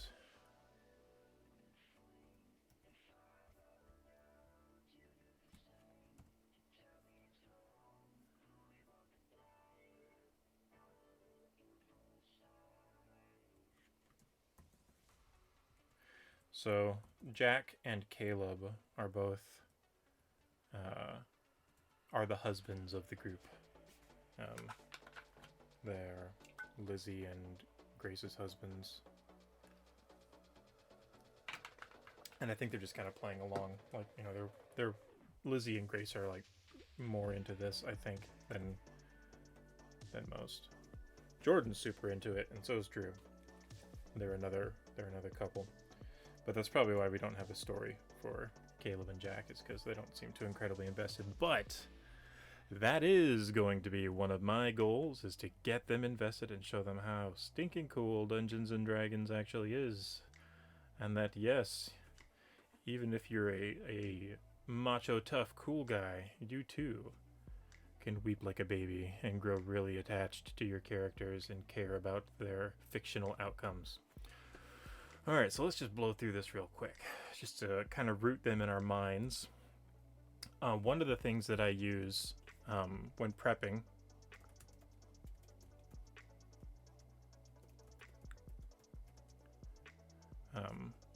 actually, you know what?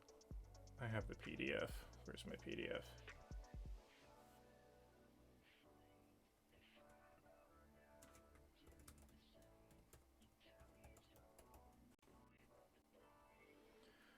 Come on.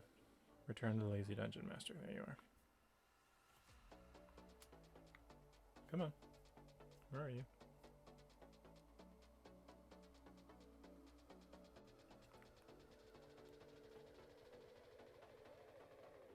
So I'm not going to use a ton of this. But this is fantastic, and I use this method. And so one of the first things we do is we review the characters. Like I can even just...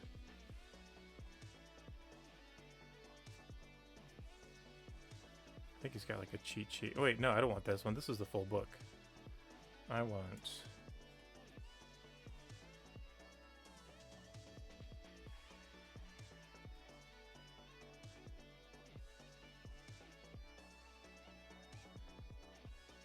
I have another document that's just like a worksheet. Let me see if I can find it.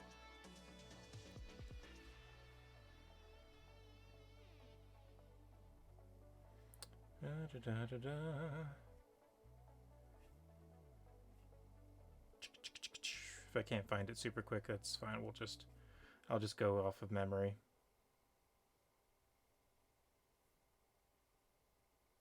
I think it has the word workbook in it. Sly flourishes the Lazy DM's workbook. There we go. Sly, if you ever happen to grace my presence, my stream with your presence, I would love it. I think your stuff is fantastic, and I think that it's criminal that you don't have like a higher YouTube stream. Well, not stream, a YouTube following. I was looking at your numbers the other day, and I was like, how is this guy not in the hundreds of thousands? He's fantastic. All of your stuff is so pro and so clean and so well thought out and put together. Alright, so our checklist. Let's go through our checklist. Fifth as reference, that's blah blah blah blah, blinga blue, blinga blinga bling. Now, these are all really good things.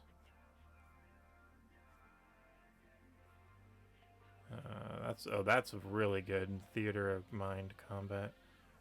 Connecting lazy layers. No, come on, where is it? Maybe I should have looked at the table of contents better. There we go. Fill in pages.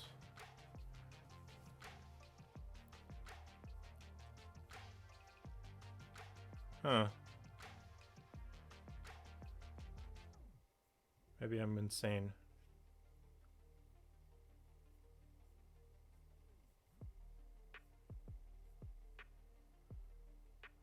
Oh yeah, it's right there. It's at the beginning. Oh, this is the whole thing. I thought that was a table of contents, but that's the actual thing. So right here, the Lazy DM's checklist. This is the thing that I care about. This guy right here. I use this every single time, and every time before I prep a game, and it's fantastic. It's great. It's super duper.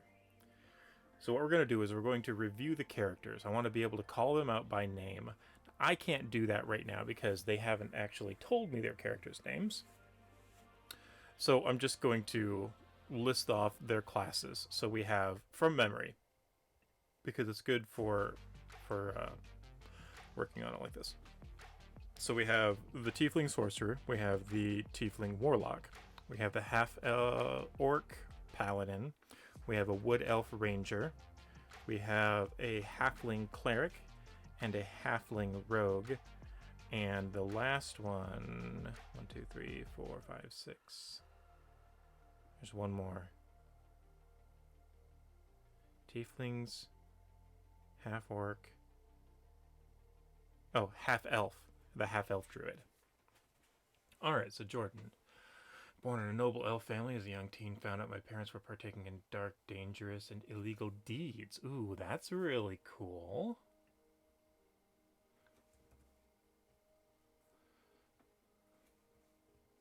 Let's actually...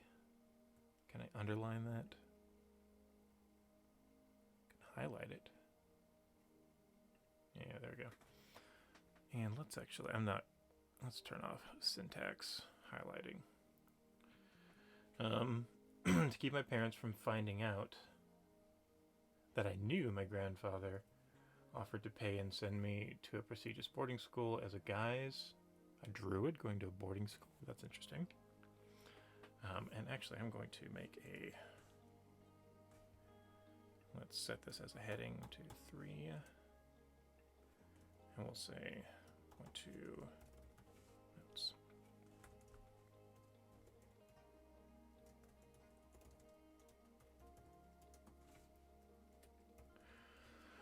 Boarding school as a guise. At first, I loathed my roommates, Asteria. We don't know who that is.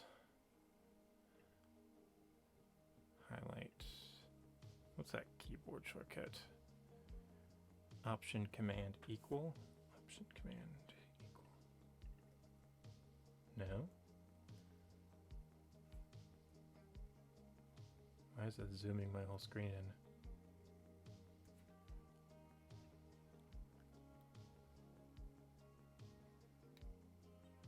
Well, apparently that's used for something else, so that's no good. I don't want to use that then. What's code look like? No, that's not good.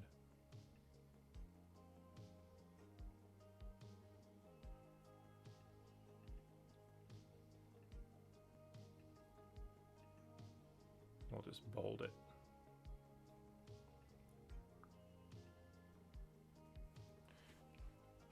Asteria. I loathed my roommate Asteria because she was a child prodigy and came across as a know-it-all, a prodigy.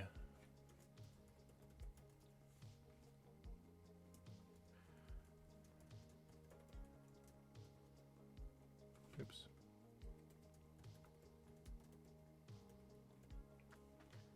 Prodigy. Then we caught Asha stealing. So Asha, actually we do know Asha's. That's Grace's character. So maybe I can pull the other characters' names from their stories. Stealing, and when I saw how she did not turn her in, and instead decided to hide her in our dorm room, I realized she was loyal and caring. Okay, so had a conflict with a roommate, and then resolved the conflict. Okay. So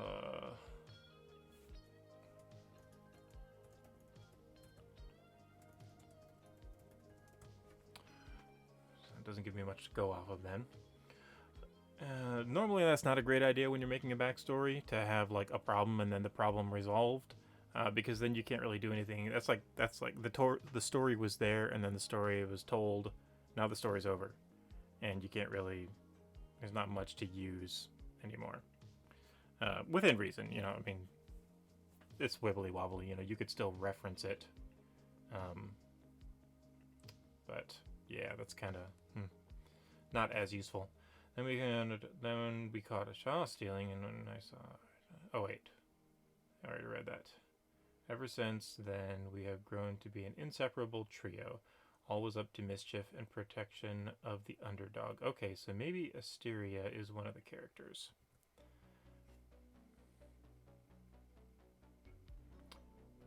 Okay, so yes, Lizzie's character is Asteria.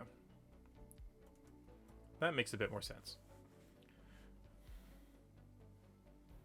So Asteria is not a druid prodigy, but we have a boarding school of magic with and other classes. And yes, Asteria would be a prodigy because she is a sorcerer, which means that, you know, like at a young age, she would probably have access to magic and all that stuff. Ever since then, inseparable trio. Okay, inseparable trio. So they got their gal pal going on. That's cool. Always up to mischief and protection of the underdog. That's good to know.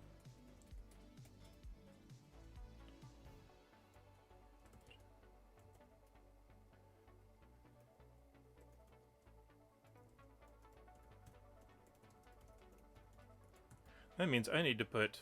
not undergods. Totally different things. That means I need to put some underdogs in this thing for them to see them oppressed and jump out to try to help them. Might put a nice goblin in the band of goblins here. Alright, Lizzie, tiefling sorcerer, Asteria. Was born to a single mom and from a young age took great interest in learning. Though we were poor, my mother, somehow able to send me to the same boarding school. I was suspected that she was being sent money for some reason. Lived at the school for years with my friends and got out only to find my mother had died in mysterious circumstances. After that, I continued. Okay, so let's do... Oof, we got a bunch of stuff there. Oh, this is... I think this is V1.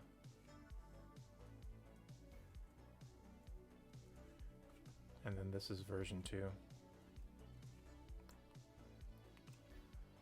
I'm going to drop my notes here.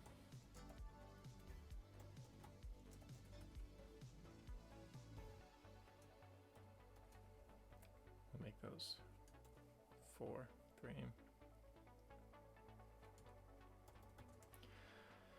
I'm going to need to come up with... Let's see, session 1...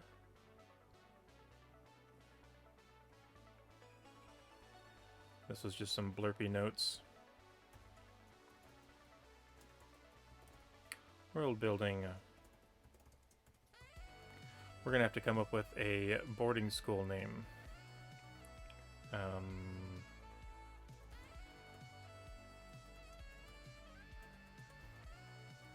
I love Emily's fantasy name generators. I'm sure she has a school name generator in here.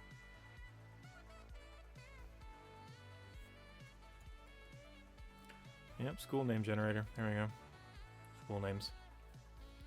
Awesome. Whale Coast College, Waterfall School for Waterfall School for Girls. There you go. I'm loving the school for girls.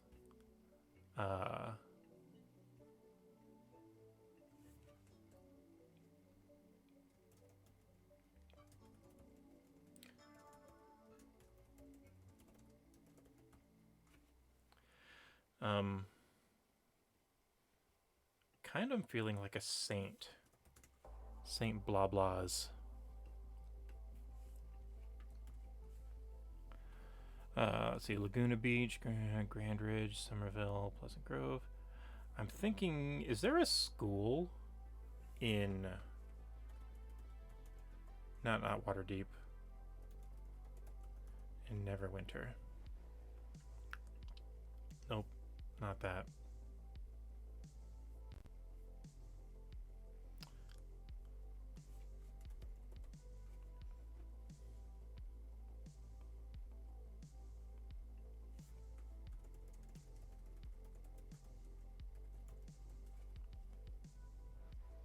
Neverwinter Academy, that sounds cool. Was a school for magic and combat in the district of the Beggar's Nest in the city of Neverwinter in the Sword Coast North. Neverwinter Academy taught numerous skills, including melee and distance combat, arcane and divine, magic, and rogue schools. Okay, so we could squeeze druid in there. The Neverwinter Academy consisted of a large building with numerous rooms, including the training halls, assembly halls, senior barracks, stables. The training halls was a small chapel, menagerie, store, and library. Wow, this is great! The Neverwinter was suffering from the Wailing Death. The Neverwinter Academy was attacked during its graduation ceremony, and the water deviant creatures that had been brought there in search for a cure were stolen. Many students and instructors were killed. The water deviant creatures were later retrieved by the hero of Neverwinter, a former student. Okay. Neverwinter Academy. I like this.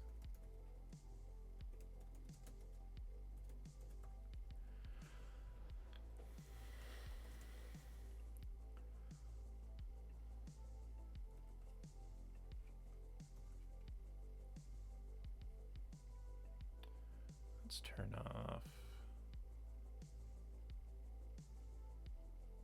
syntax highlighting again.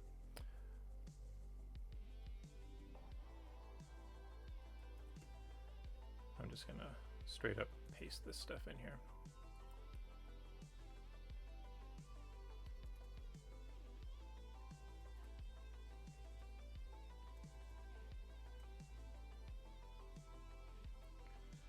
And let's put a 1, 2, 3, 4, 5, 6, 7, 8. 2, 3, 4. 1, 2, 3, 4. Nice. Students, Bim, Pavel, Kara. We're probably not going to get into that.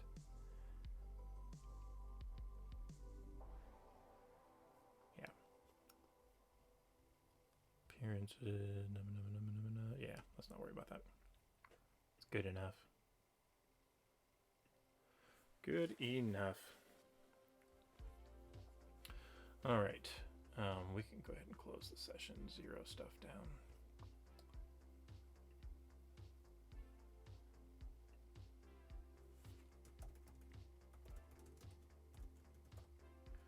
Neverwinter Academy.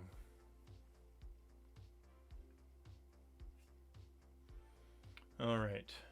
Born a single mom. We went there.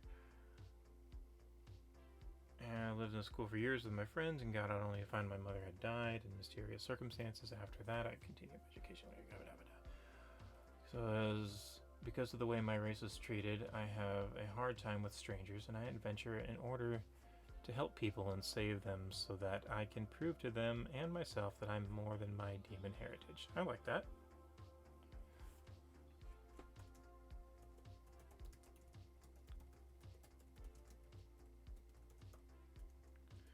Academy.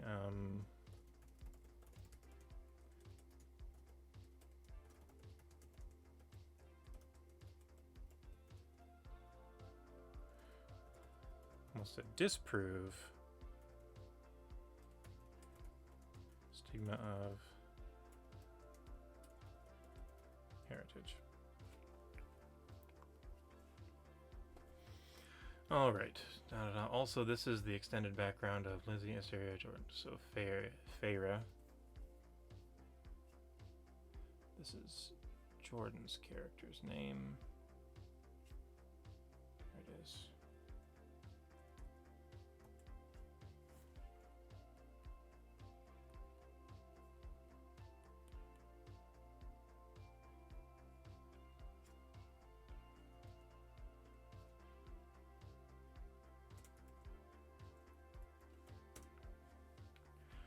Alright, Feyre and my Ashana characters. We didn't want guys to know all of our backgrounds though, so it'll be a secret to their characters. Okay, so that's...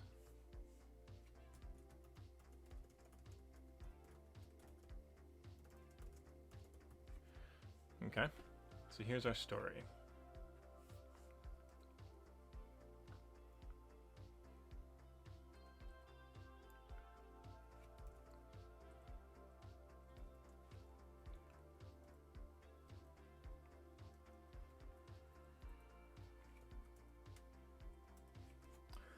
Alright, me too. We all met at a prestigious boarding school where Assyria Rhea, Mysteria, Rhea, and Feyre were attending school. Isha stumbled across the pair while in a thieving job, and the trio became inseparable. Each of us have checkered paths, which is one of the things that brought us together. We soon find out that Feyre's dad, a high-ranking elf, had an affair with Rhea's mom, a tiefling, causing the birth of Rhea. What? Oh, her mom's a tiefling. What? But high-ranking elf had an affair with Rhea's mom, a tiefling, causing the birth of Rhea, and making the two girls half-sisters. Wait, hold on.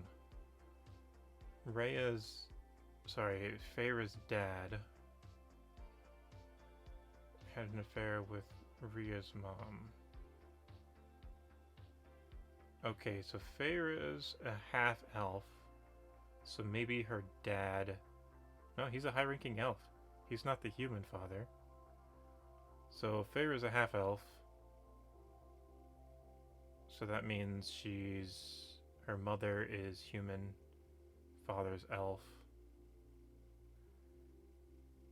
a tiefling. So Feyre is a quarter tiefling. Her dad pays Rhea in an effort to buy her silence regarding the scandal. She uses money to send Rhea to the prestigious school. Feyre finds out about the affair, and her grandfather sends her off to a far boarding school in an attempt to hide her knowledge from Feyre's parents in order to protect her while at school. Okay, so this is... I'm just going to clean this up.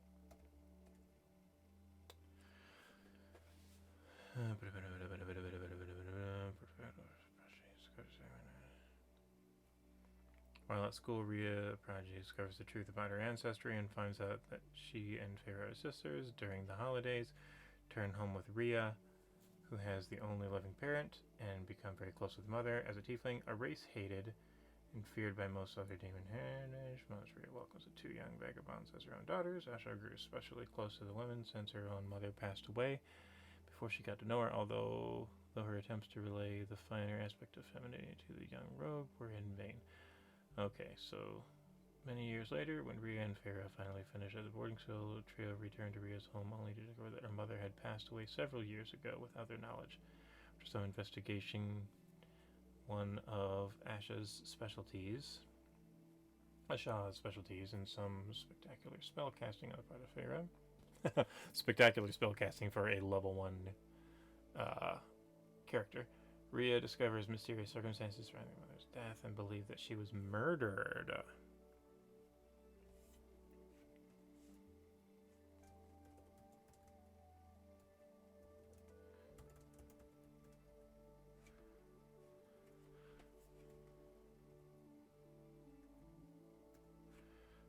Rhea's mama got murked.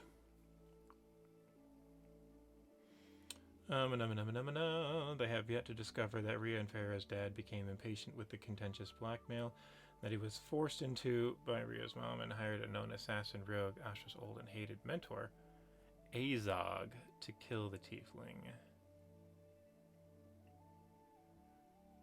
Interesting.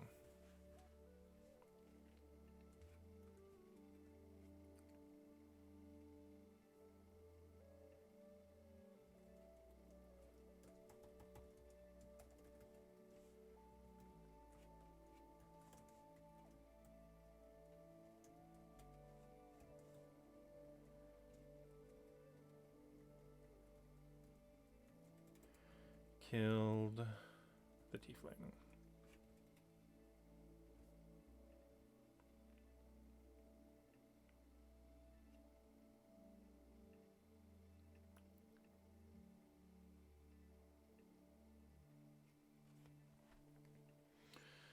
All right.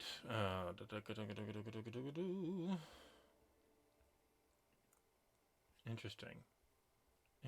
Interesting. Speaking of marketing, one of today's greatest marketing triumphs in the entertainment field. Let's skip that song. Drew, the half-orc paladin. I was born to a family where my father, after taking one look at me and seeing what my mother had done, took me from my mother and sold me to slavers. What? After taking one look at me and seeing what my... Oh. Born to a family where my father...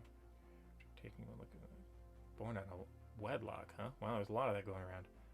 Took me from my mother and sold me to slavers. I was sold from slaver to slaver till the age of 3, where I ended up with a group of mercenaries that would raise me for sport.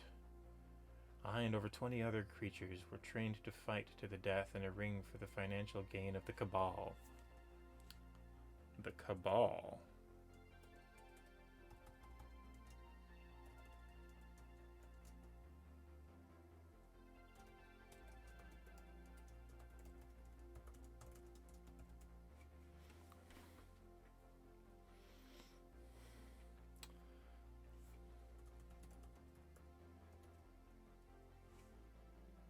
Does Fantasy Name Generator have a Cabal name generator?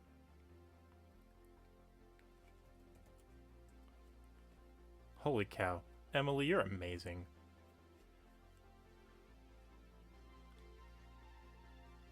Get 10 random names for Cabal, part of the... Oh, this is Destiny related. Cabal are large, right now. Okay, so that's something else.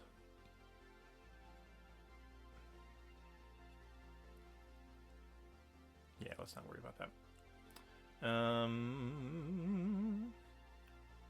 I trained to fight to the death in a ring for the financial gain of the Cabal. I made my first kill when I was 4. When I was 18, I was sold to yet another unknown rich coward.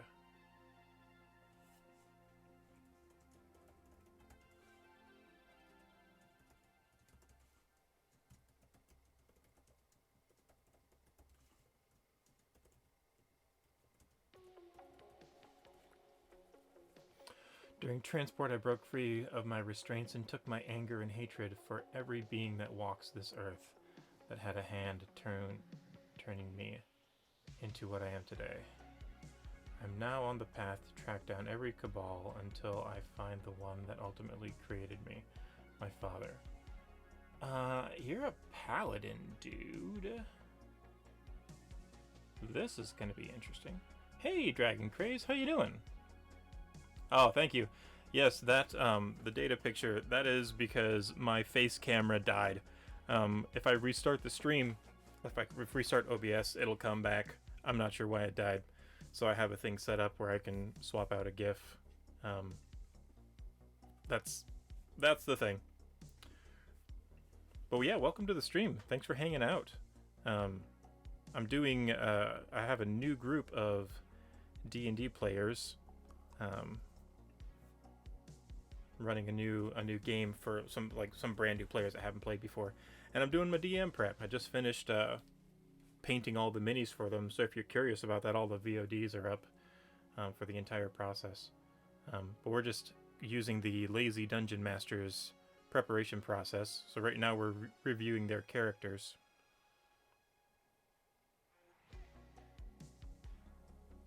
Oh, nice.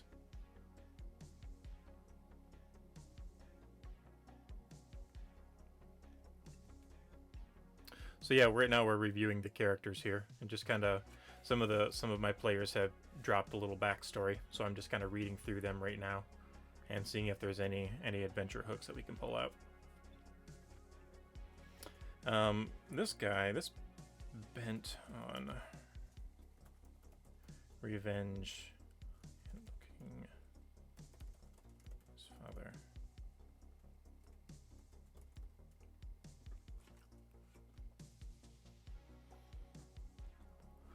And, but he's a paladin. So this is actually going to be a neat, this can be a neat story.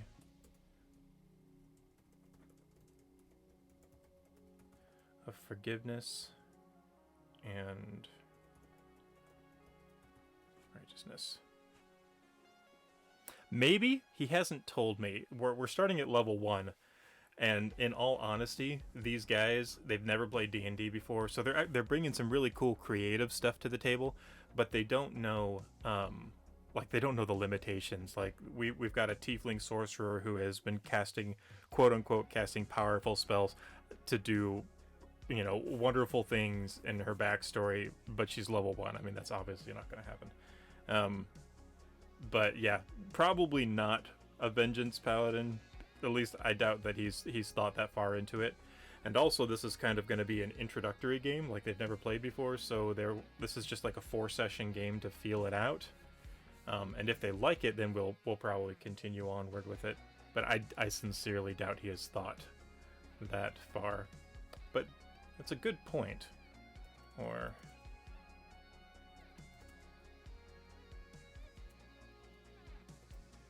possible vengeance paladin. We'll give him the option of confronting his father and seeking vengeance, or confronting his father and seeking forgiveness. Could go either way. Alright, Grace is playing a halfling rogue named Asha. My mom left when I was 2 years old, and my father raised me by himself. A lot of one-parent families, or one-parent players. So I care a little for the frills of femininity. Alright.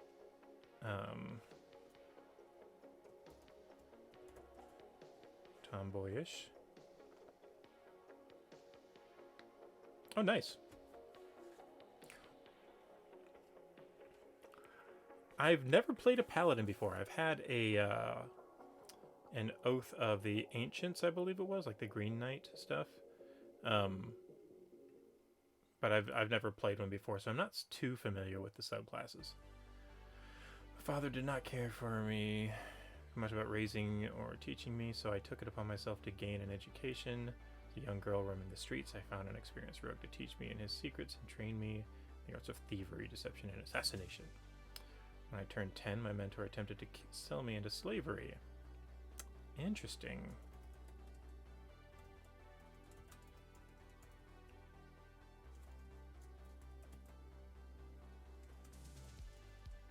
The same as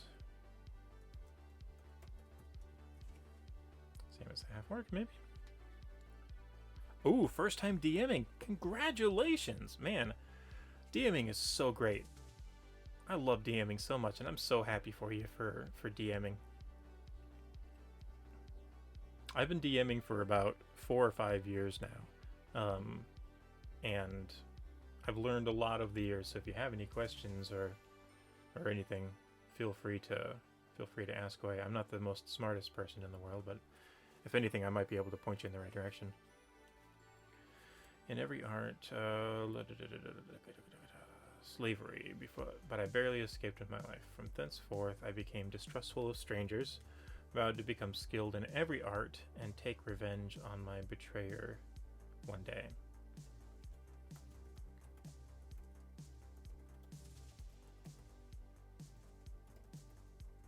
Former mentor. Oh, yeah. You don't need anything from me then.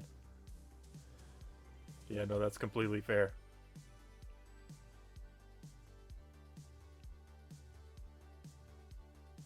Alright, finished tiefling sorcerer, studying at a boarding school, so we have now already decided that this is the academy, the Neverwinter Academy. She and her roommate, a halfling druid, took me in, hid me in their room, continued my training and on my own, and developed friendships with the tiefling and druid. Okay, nice, nice.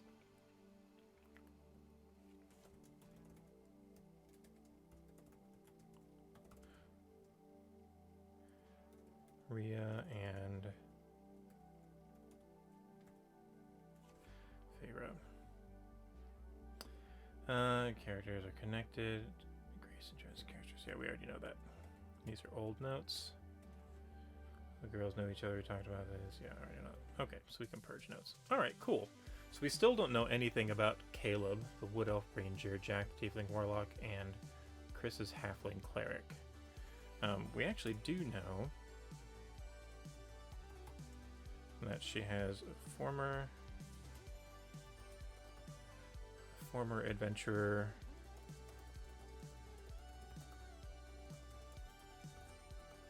party, and then has a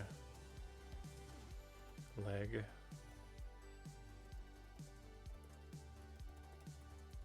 stolen by goblins, maybe.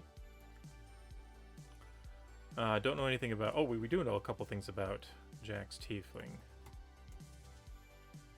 We know that he has 9 tails. Patron...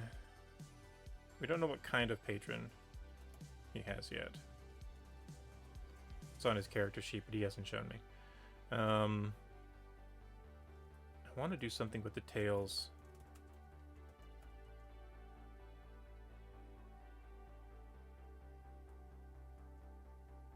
Nice. Homebrew worlds are really fun. One of my first times DMing was a homebrew world that centered around the plane of air and airships and stuff, because airships are cool. Tied to patron somehow. Don't know anything about the Wood Elf Ranger, though.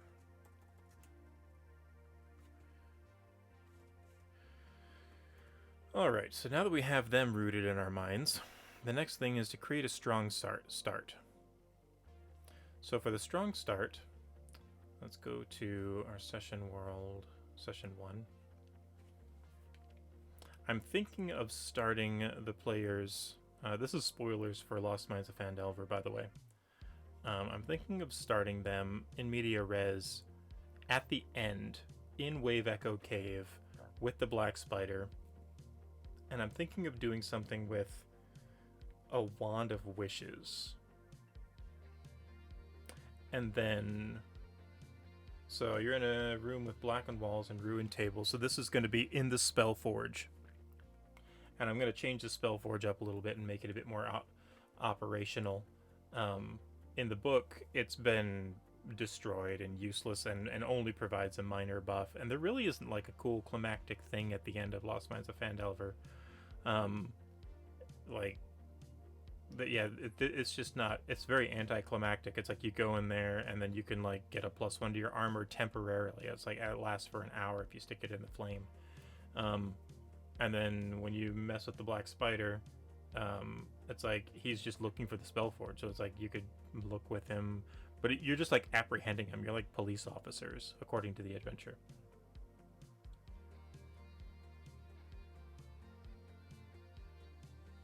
Oh, that's cool. Kind of a Westworld. The 4 Horsemen of the Apocalypse. That's a neat idea. One of the... Like, I had my guys in my home campaign in the plane of air, and I had an idea of them, like, going around the planes, like, in a circle, so they would start at the plane of air, and then they would hit the plane of water, and I was going to have, like, a pirate campaign there, and then when they hit the plane of earth, it was going to be, like, a Western theme. That made me think of that. So I want to make it kind of epic. You look to left and right, your friends, your family, see them utter ruin. Jack only has 1 tail left. Drew is missing his right forearm and bleeding out. Grandma's laying lifeless on her back with 2 large fang holes in her neck. That's from a spider. In the center, there's a brazier with green flame. Green flame! That's actually in the book. So if we go to...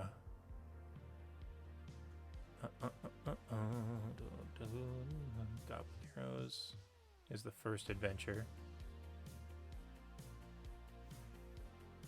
Phandalin, Spider's Web, Wave Echo Cave. Here we go. The Forge of Spells. The Brazier of Green Flame. Source of magic that suffuses. You can, if you put it in the fire for a minute, you get a +1. See, that's not really fantastic. So what we're gonna do? Try out the Black Staff, Spider Carpenter. We're going to show them the Black Spider. I don't want him to be mysterious. I want him to be like a force to be reckoned with. Center, there's a brazier vision. Black Staff. And let's say...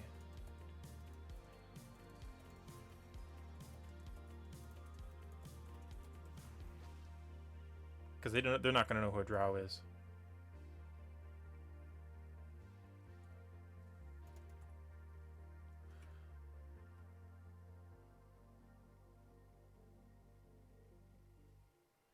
Yeah.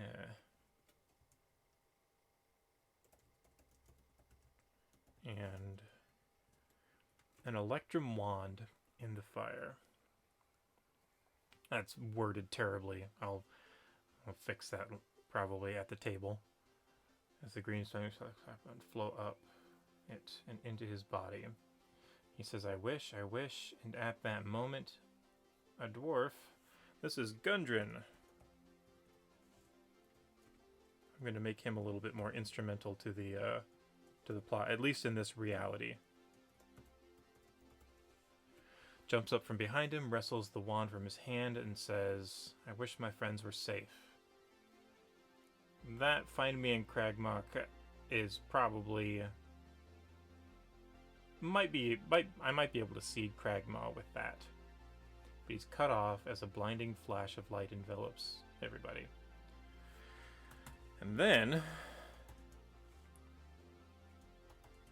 we're going to start them. Where do I start them? Where would their adventure begin? The actual adventure starts on the road to Phandalin. And I want to get to the action quickly. And so I was thinking we could either start them on the road to Phandalin and they see the horses, or we could start them already in Phandalin and let them get associated with the town a little bit. You know, have the good old traditional tavern sequence. But that's not going to get them to the action really quick. Well, but the prequel, like, not the prequel, like the time skip thing, would be kind of getting them into the action. It's mostly going to be exposition, which I know is like a no-no, but this would be more like for the purposes of building the world out. That would be very actiony, so that would like start off with a high point, maybe grab their interest, and then skip to a lower beat with the tavern. What's the tavern called? Let's see here. Stonehill Inn.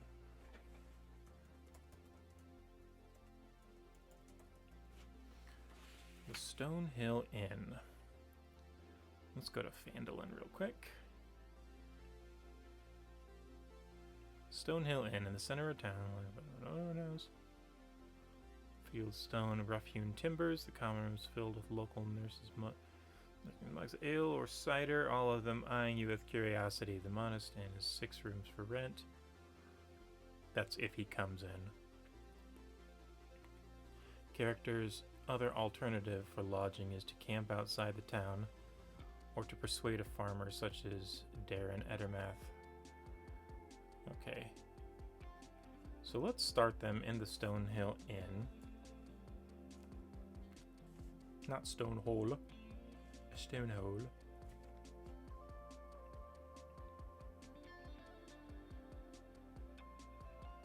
Hello, Aten. Aten. And welcome in Discord for small streamers.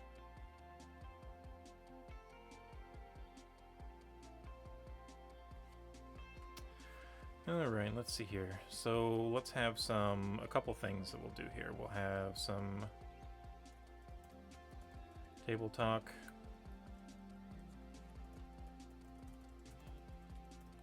Introduce characters. And then let's see, what's the thing that's going to catch them? So they were supposed to bring supplies to the town for Gundren. And so before this happens, we'll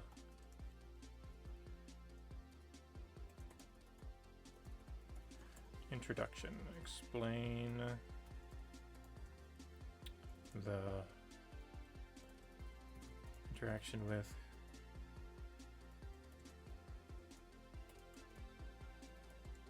so how do you spell Gundren?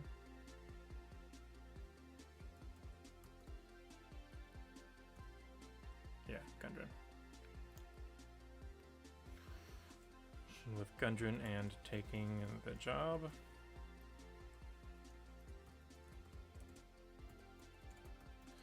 Delivering to supplies to Barthans.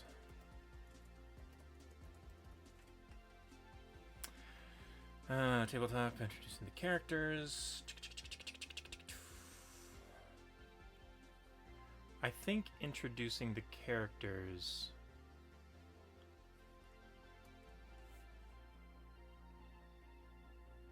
might be neat to put up here.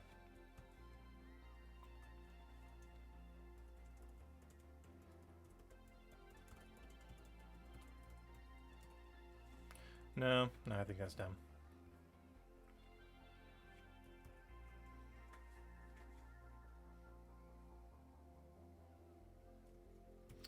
I think we'll just kind of...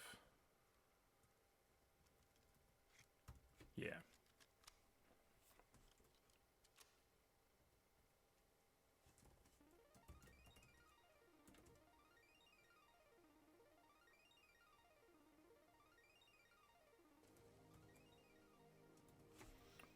I might do it at the intro instead. Alright, so then after that, we need to get them to the goblins.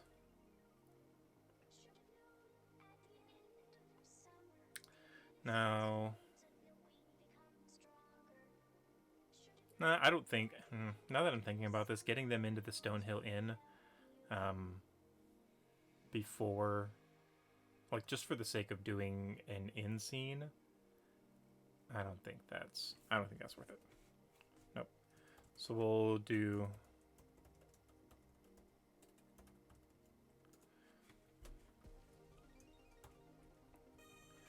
goblin arrows.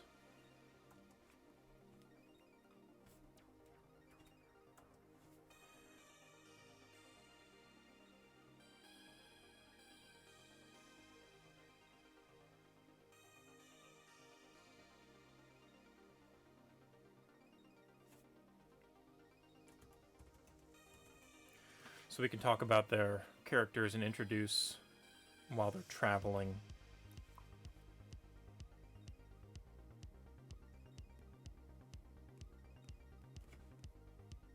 Alright, now our next thing to do, outline potential scenes. So I think our strong start is going to be the flashback sequence, or the flash forward, or flash sideways, or whatever you want to call it. Now we want to outline our scenes. So we're going to be playing about 3 to 4 hours. So scene 1.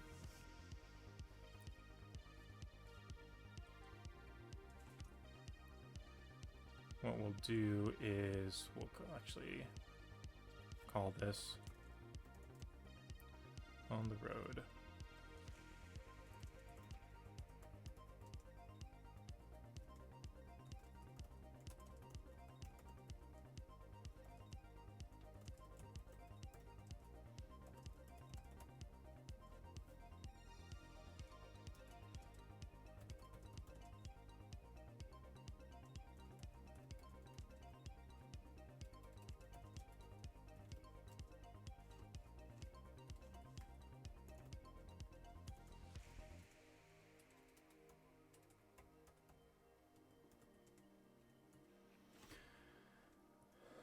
Alright, and then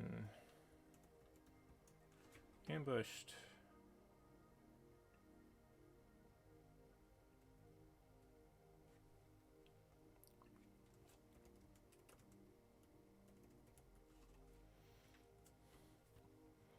And then this is going to take them to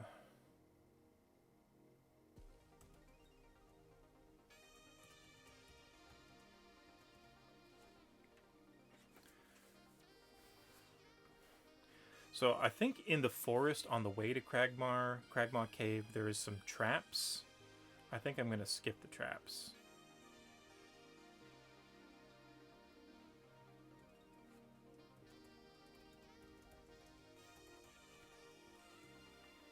I think it's pretty much designed to soften the players up, but I'm not super duper interested in that. Hello, Commander Root. Welcome to the stream.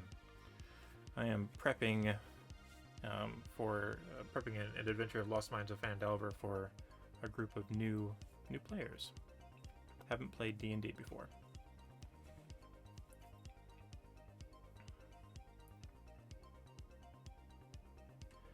Alright, so there's the goblin ambush. Stealth checks, we don't need to worry about that. Development. They don't find the trail. So yeah, see, they could still head that way. Goblin Trail. Kragma Hideout.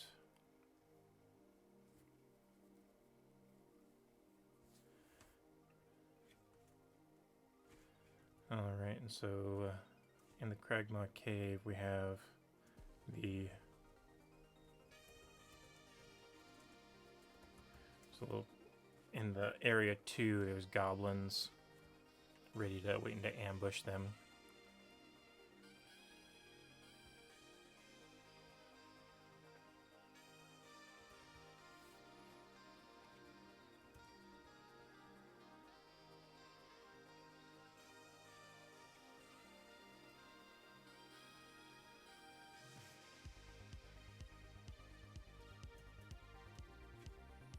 If the characters capture the goblin, what the goblins know.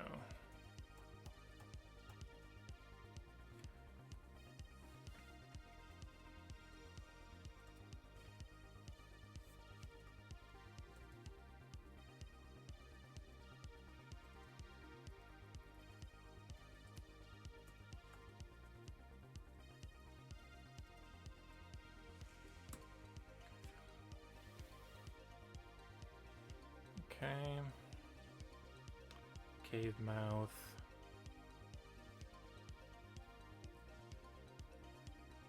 Yeah, we'll just kind of do these by the book, but when we get to Clarg, there's the overpath, there's the Goblin Den.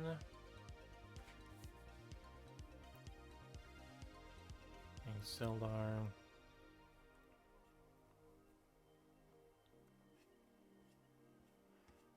Clarg's Cave. So when we get into room 8,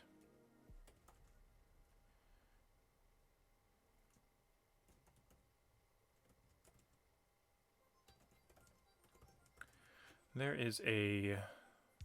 what's the guy's talk? What is the guy? It's not a chimera, it's a shape changer. What is that called? I'm having a brain cramp.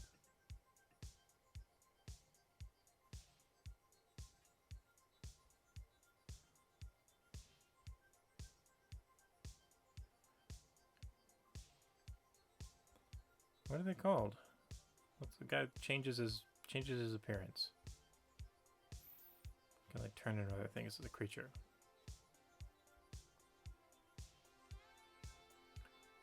Because you can encounter him in Phandalin. At least I thought you could. Ruffians.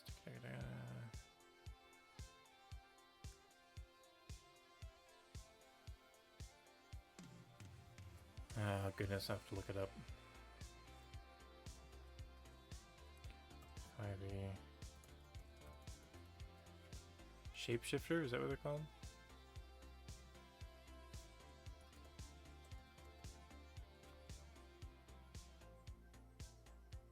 Yeah, shapeshifter.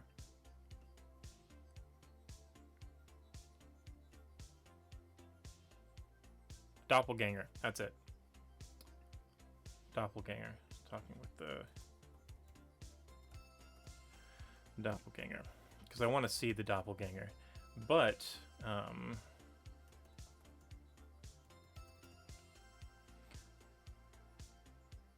my players are probably not super duper smart, like privy to all of this stuff.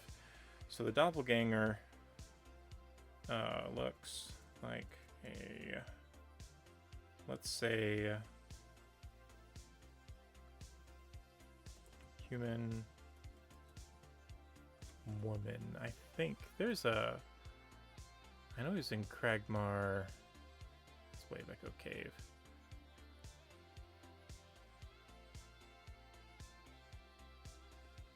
Where's all the crazy stuff? Spider's web? Yeah, here we go. Kragma Castle towards the end. Oh. Whoops, that's my bottle of water.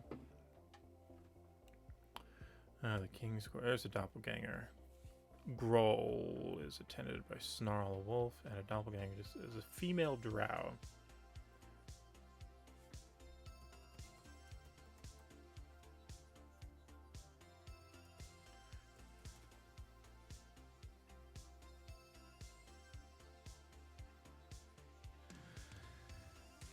With a spider on her neck. So I'm going to make this female drow, this doppelganger, Verith.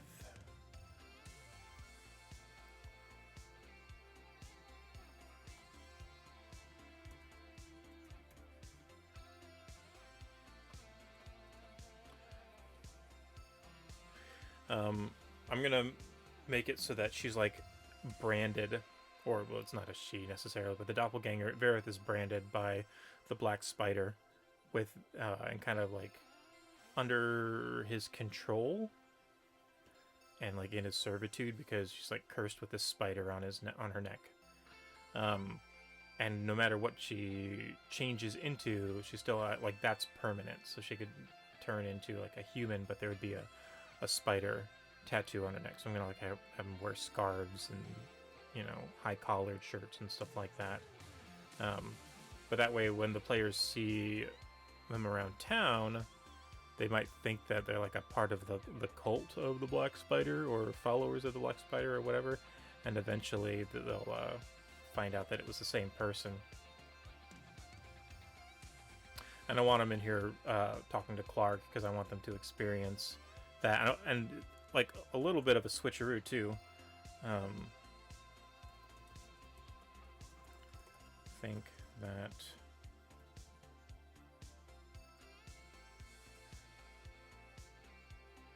Verith is the Black Spider. And you know what? If they love it and they get crazy with it, I might even just make Verith the Black Spider. We'll see. So let's see, they're going to have the intro. We're going to have them accepting the mission. It's a bit of a slow start, but that's okay. Then we'll have them delivering the supplies. They get ambushed.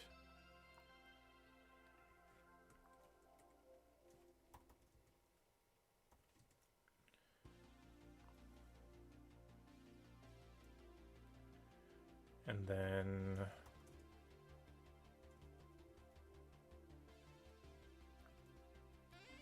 we want, these are small scenes. We really want the big scene to be Clark. I really want this to happen here.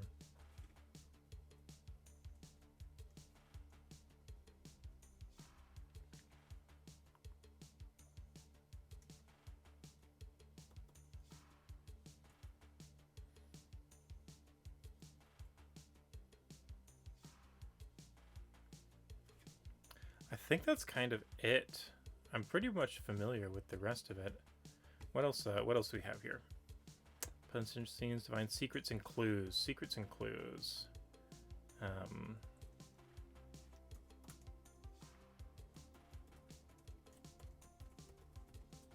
Secrets and clues are going to be that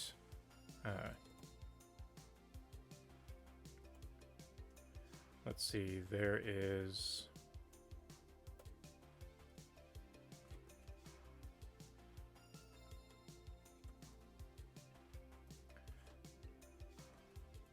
the doppelganger Verith. I don't know why I didn't copy that.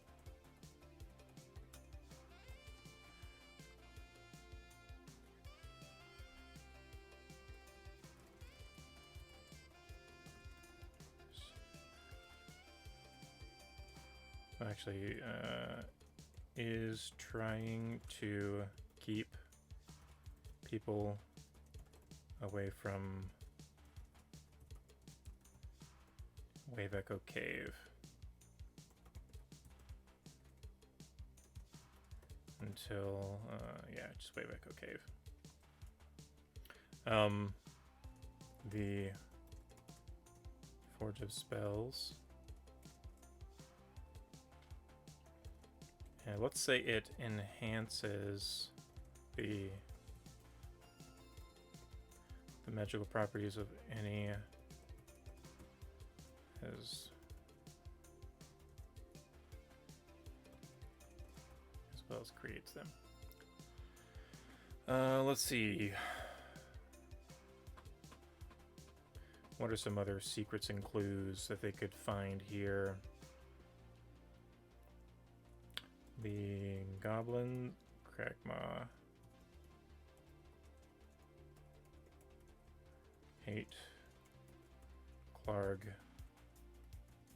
He's bossy.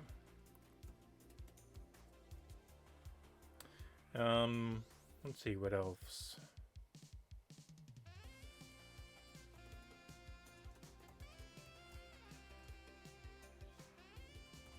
Sildar Winterhall is a member of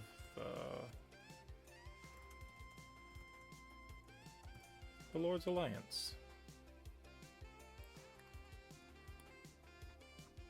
Let's see, a couple more. 1, 2, 3, 4, 5. Let's get at least 5. Normally I like to prep about 10 secrets and clues. We'll go...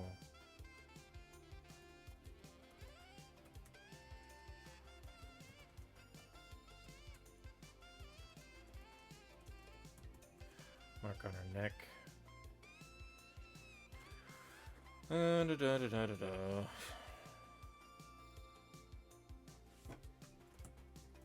Gundren has been taken to Kragma Castle. Alright, develop fantastic locations. We don't need to do that because we've already got the module. Outline important NPCs. They're already kind of already done. But we could probably rub some funk on them. So there's Gundren, Sildar,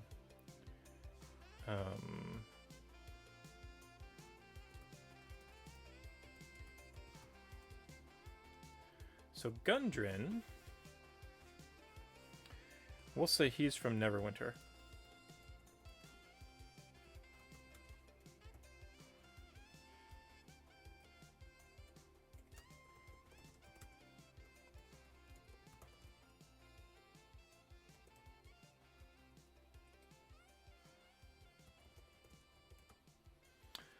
And we'll say it's his family mine.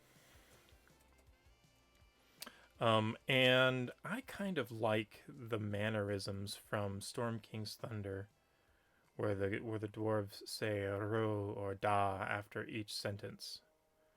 Do, re, mi, fa, sol, la, ti, do. So it's 7.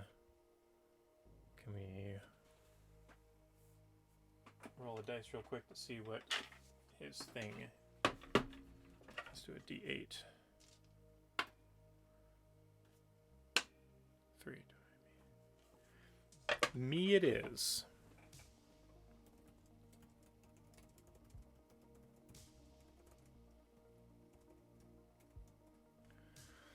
So me, he ends all of his sentences with me. When he talks about me, I think it could be hilarious. It's going to confuse him and they're going to make fun of it and it'll provide some entertainment. From Neverwinter, trying to establish a family mine me. Ends all of his sentences with me. The Kragmaw goblins hate Clarg, he's bossy me. No, the Kragmaw goblins hate Clarg me, he's bossy me. Sildar Winterhall is a member of the Lord's Alliance me. Yeah. I might need to practice that a little bit. Aren't you gonna help me? I like it.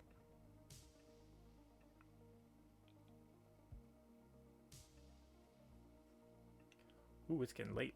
We need to hurry this up. With me... What else about Gundren? He's, If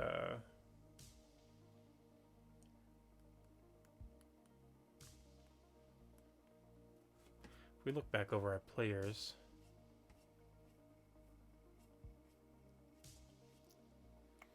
Trailed by the Cabal... We still need to bring the Cabal into this. Maybe the Cabal could be tied to the Drow.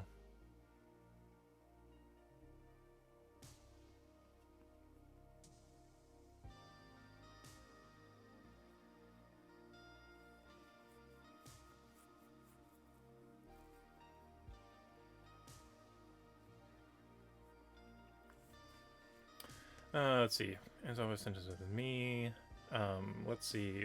Is working with the Neverwinter Academy for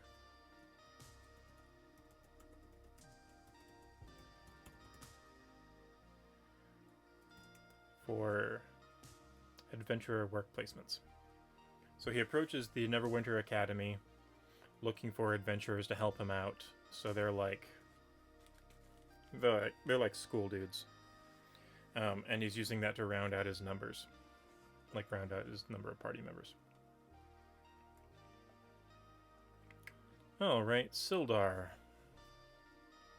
I'm gonna make him not regal, what's the opposite? Like homely. Like he's with the Lord's Alliance, but I feel like he's a down-to-earth, really chill dude. Kind of like an older Clint Eastwood.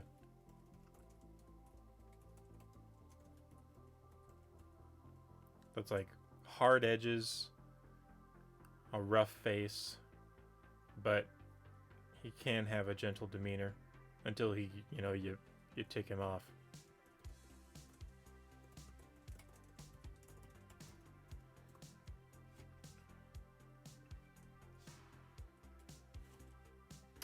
And I'm not going to worry about the Black Spider, but he wants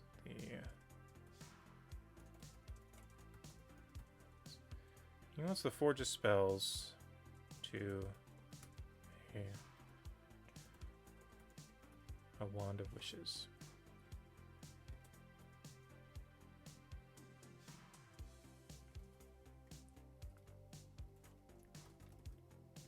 Wants to... what would a drow want?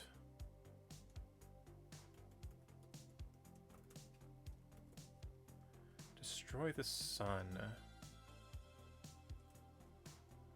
Rule the world? No, I think he wants to I was thinking like he would, I wish to rule the world, or maybe wishes to rule the Underdark, and overthrow the matriarchy and become a male ruler of the Underdark. But I think he wants to destroy the sun and his own drow empire on the surface.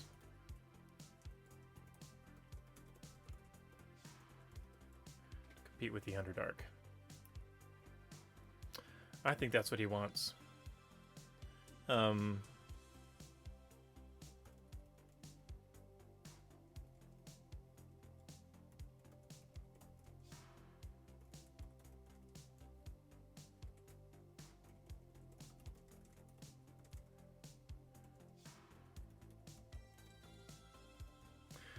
So he's looking for, he's going to need to assemble it. So he's going to have his own quest that's running parallel to the adventures. I think that's a neat idea.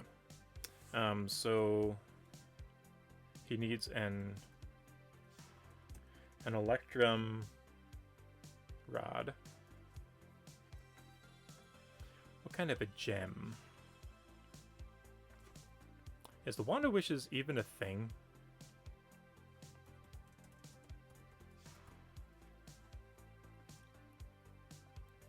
Nope. It's just it came off the top of my dome piece.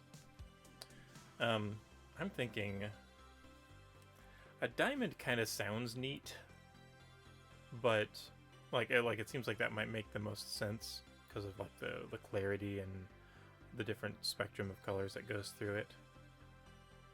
But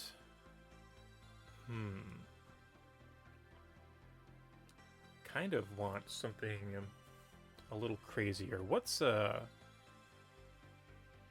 spider's web? This would be a good place. So we've got Coneyberry and Agatha's lair. So this is the Banshee? Is it a Banshee? No, what is it? Agatha. What is Agatha? Banshee. Yeah, she's a Banshee. Alright, so there's like a Banshee that's been around for a long time that knows stuff, so they could get information from her. Gentlebell Spellbook. There's also Old Owl Well, which is a former wizard tower.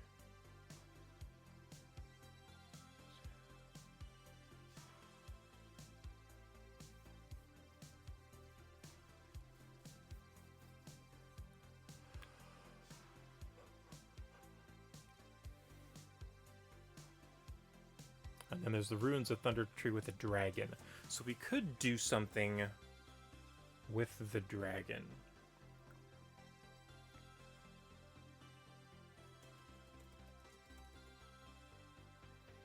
Dragon blood?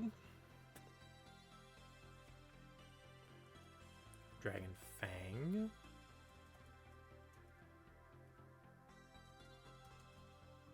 I don't think they're meant to kill the dragon, but I think that they can.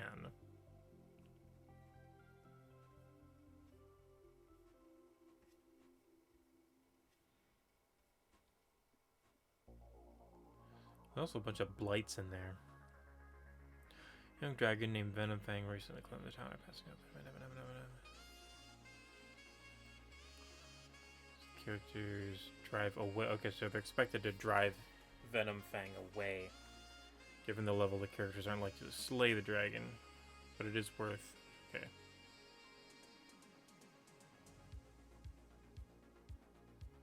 I also have a lot of players. I have 7 players. So if they make it this far, that could be a thing.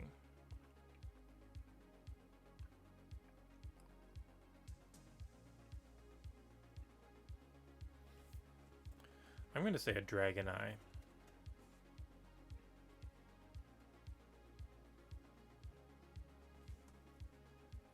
Oh, because, yeah, the black dragon, the black spider, he's going to be after it too. So they might temporarily join forces if they're tormented by this thing. Okay. What other places do we have? We've got Herbalist Shop, Town Square, we was kind of Dragon Cultist, Old Garrison. What's the Old Garrison? Under a tree living in Ash Zombies. Oh, that's Thunder Tree. Old Owl Well, Wyvern Tor. I think there's just a bunch of orcs up here. And then there's Cragmaw Castle. So it looks like Old Owl Well is probably the other interesting place.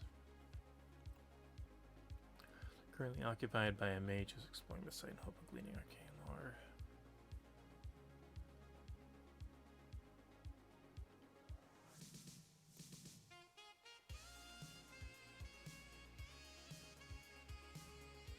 So he's dealing with the zombies. He looks at orcs in town. Since they have scattered out his camp and seem inclined to cause trouble, he wants to ask a question. Tent contains comfortable traveling suite, including cot chair, writing desk, potions, a tiny jeweled box containing a ring of protection, ancient mithril.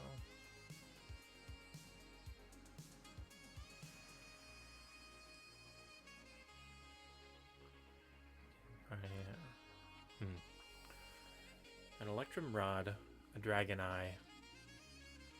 And what else? Some sort of arcane thing, some sort of magical thing to bind them. Third MacGuffin. MacGuffins always come in threes.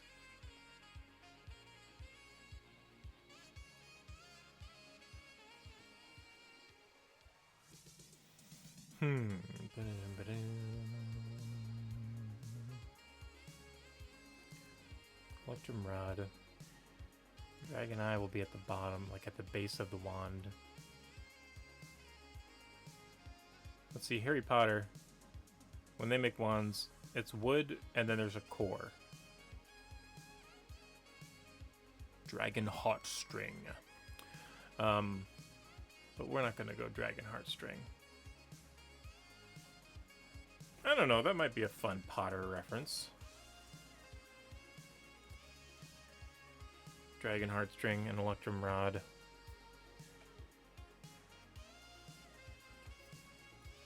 And then the spell, the Forge of Spells. That's the third thing. It needs to be activated, yeah.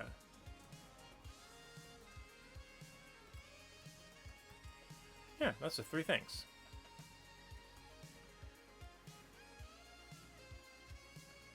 And we'll say that a smithy in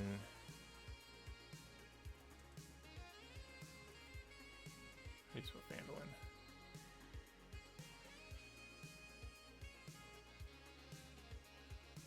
Fanda, like panda with it. H. Vandalin.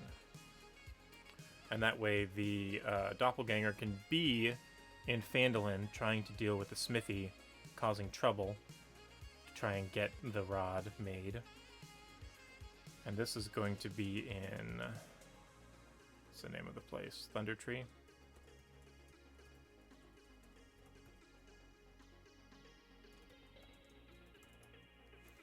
And then the Forge of Spells is in Wave Echo Cave.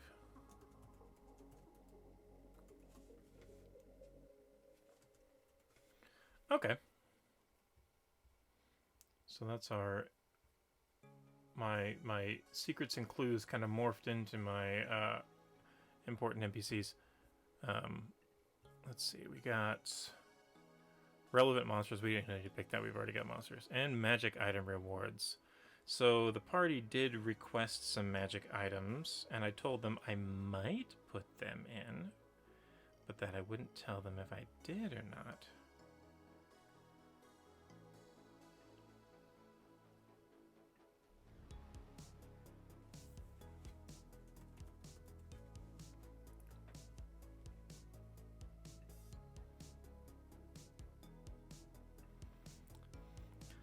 And they let's see, what was it? A ring of invisibility, because they were digging Lord of the Rings.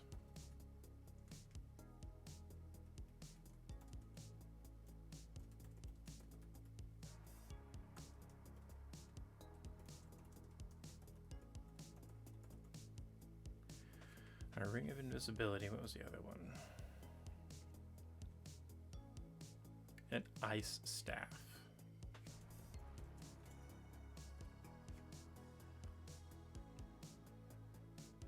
Is an ice staff a thing? Or is that something that she just thought sounded cool? Staff of Frost?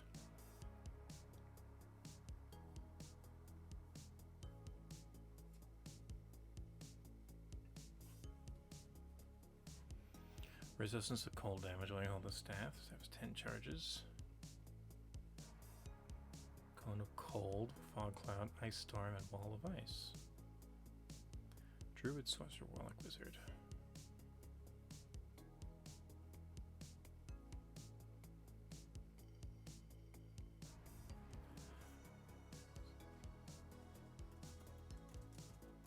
Staff of Frost.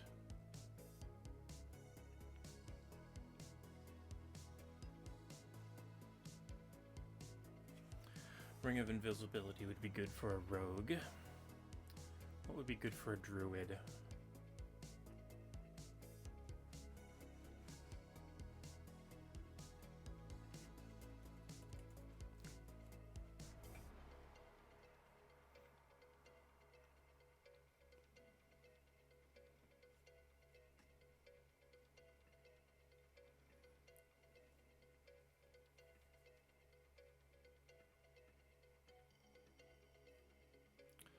let's say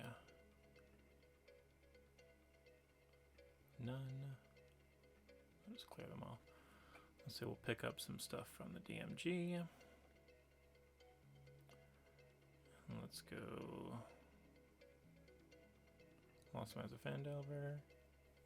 I don't even think that'll matter, but we'll just do it because it's one of the basic book player's handbook. Ghost Adventure's Guide, Tales from the Ending Portal.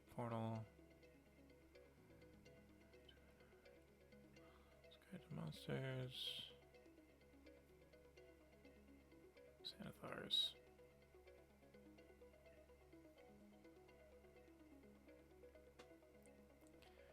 And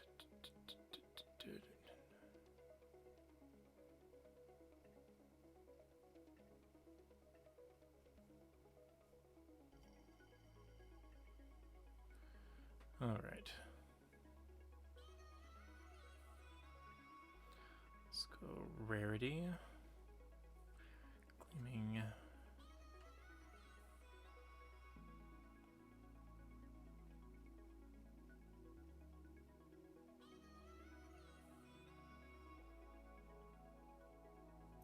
Do we have any druid requirements?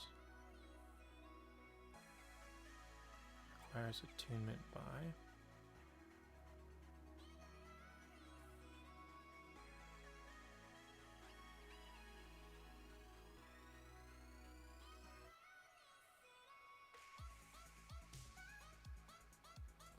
Staff of Frost, Staff of Fire. I want a polymorph, might be cool.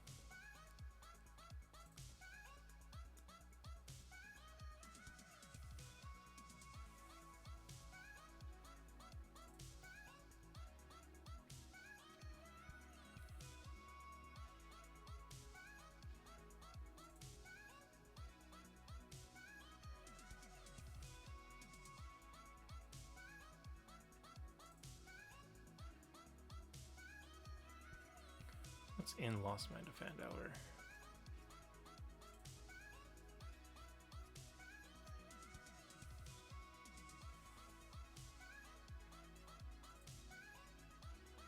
Staff of Defense. That's Glass Staff, Spider Staff, Lightbringer. Hue. It's Hue. Plus 1 Battle Axe. Damage to the veiler hits a plant creature. Metal Wood. The Axe's creator. Smith feud with the giants of the forest. Fired. Carries the axe, feels uneasy whenever he or she travels through a forest. Uses with 2 hands. Okay.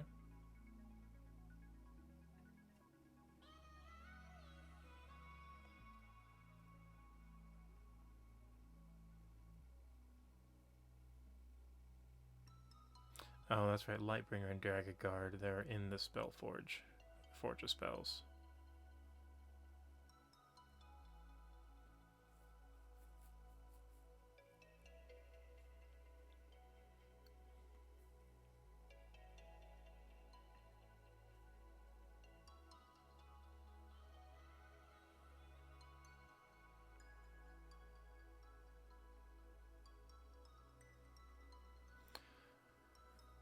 I kind of want some consumable items.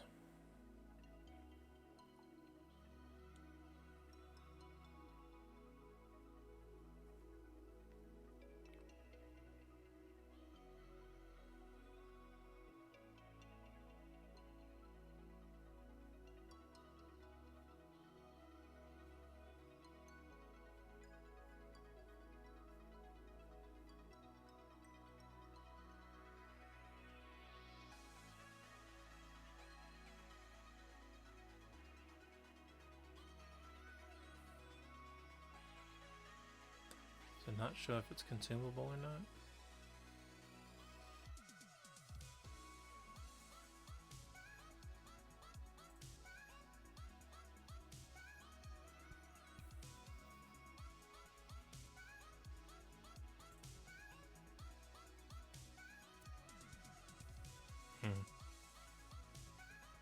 I guess not.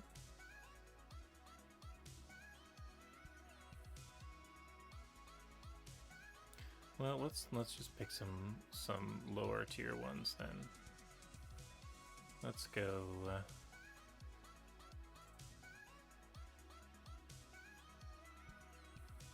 Is it found on? And let's go A and B.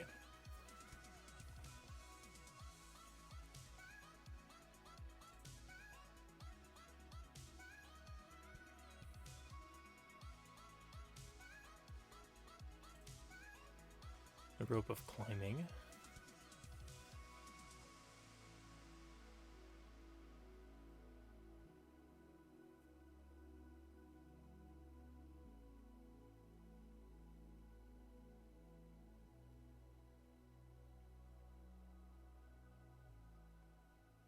Rope of climbing, that sounds great.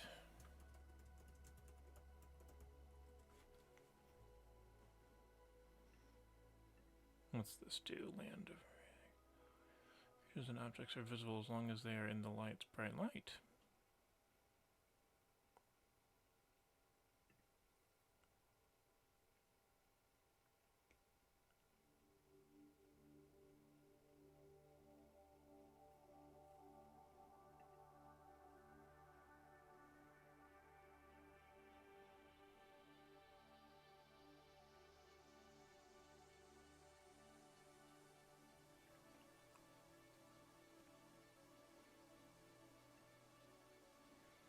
Dust of disappearance.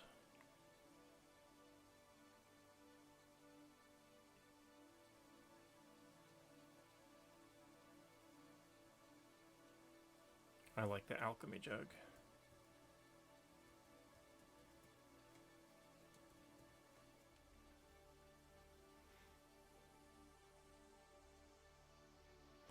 And the immovable rod.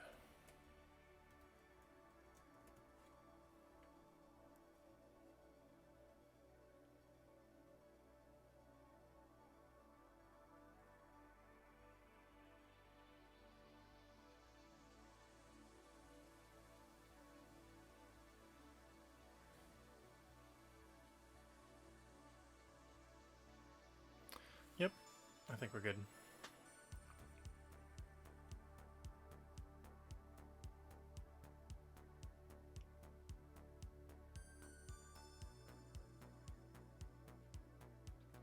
All right. I think that's enough for me to run the game tomorrow. Thank you for hanging out with me tonight. That was not what I meant to do.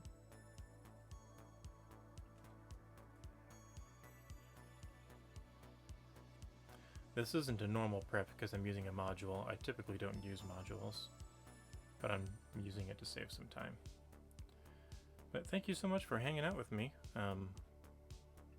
After I play the game tomorrow, I'm probably going to do another stream later in the week, probably around Friday, maybe Saturday.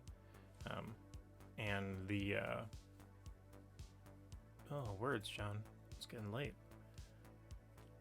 I'm going through the monster manual and like printing and painting every single mini in the monster manual. I've already done a bunch of them. I actually have a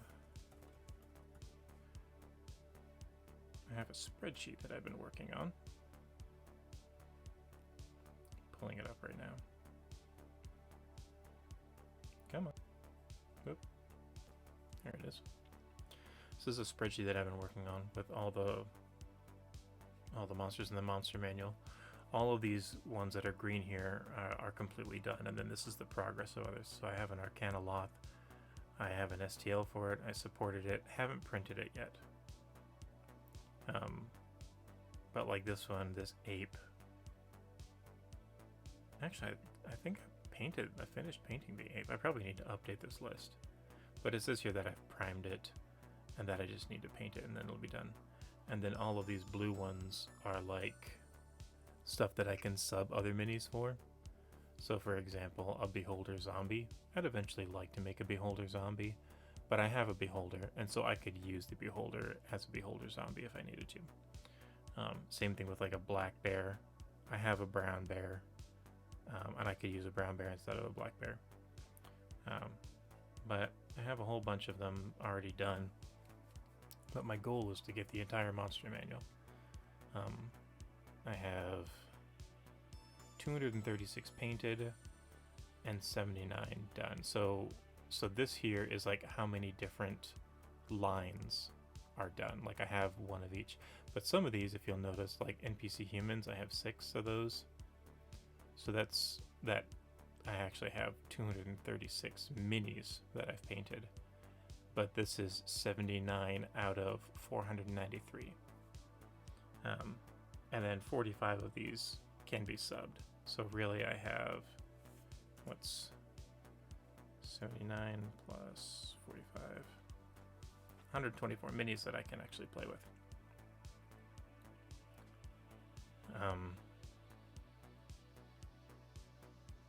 Yeah. So that's what I'm planning on doing, like after I finish this party. Like I finished painting those minis for the party tonight. I plan on picking this project back up and going through all of these. Once I finish the monster manual, I plan on moving to Volos. And then to Mordenkainen's Tome of Foes. And then I'd eventually like to do like each of these adventures. So like Lost Mines of Phandelver, I was working on this one a while ago. I have the Black Spider Drow painted. I mean, is he painted? No, he's like half painted. I need to finish him. And then the Doppelganger. And then I actually will have all of the minis for Lost Mines of Phandelver, and I can just keep them in a box and run it. And that's one of the reasons why I'm running Lost Mines of Phandelver, because I have all of the minis for it.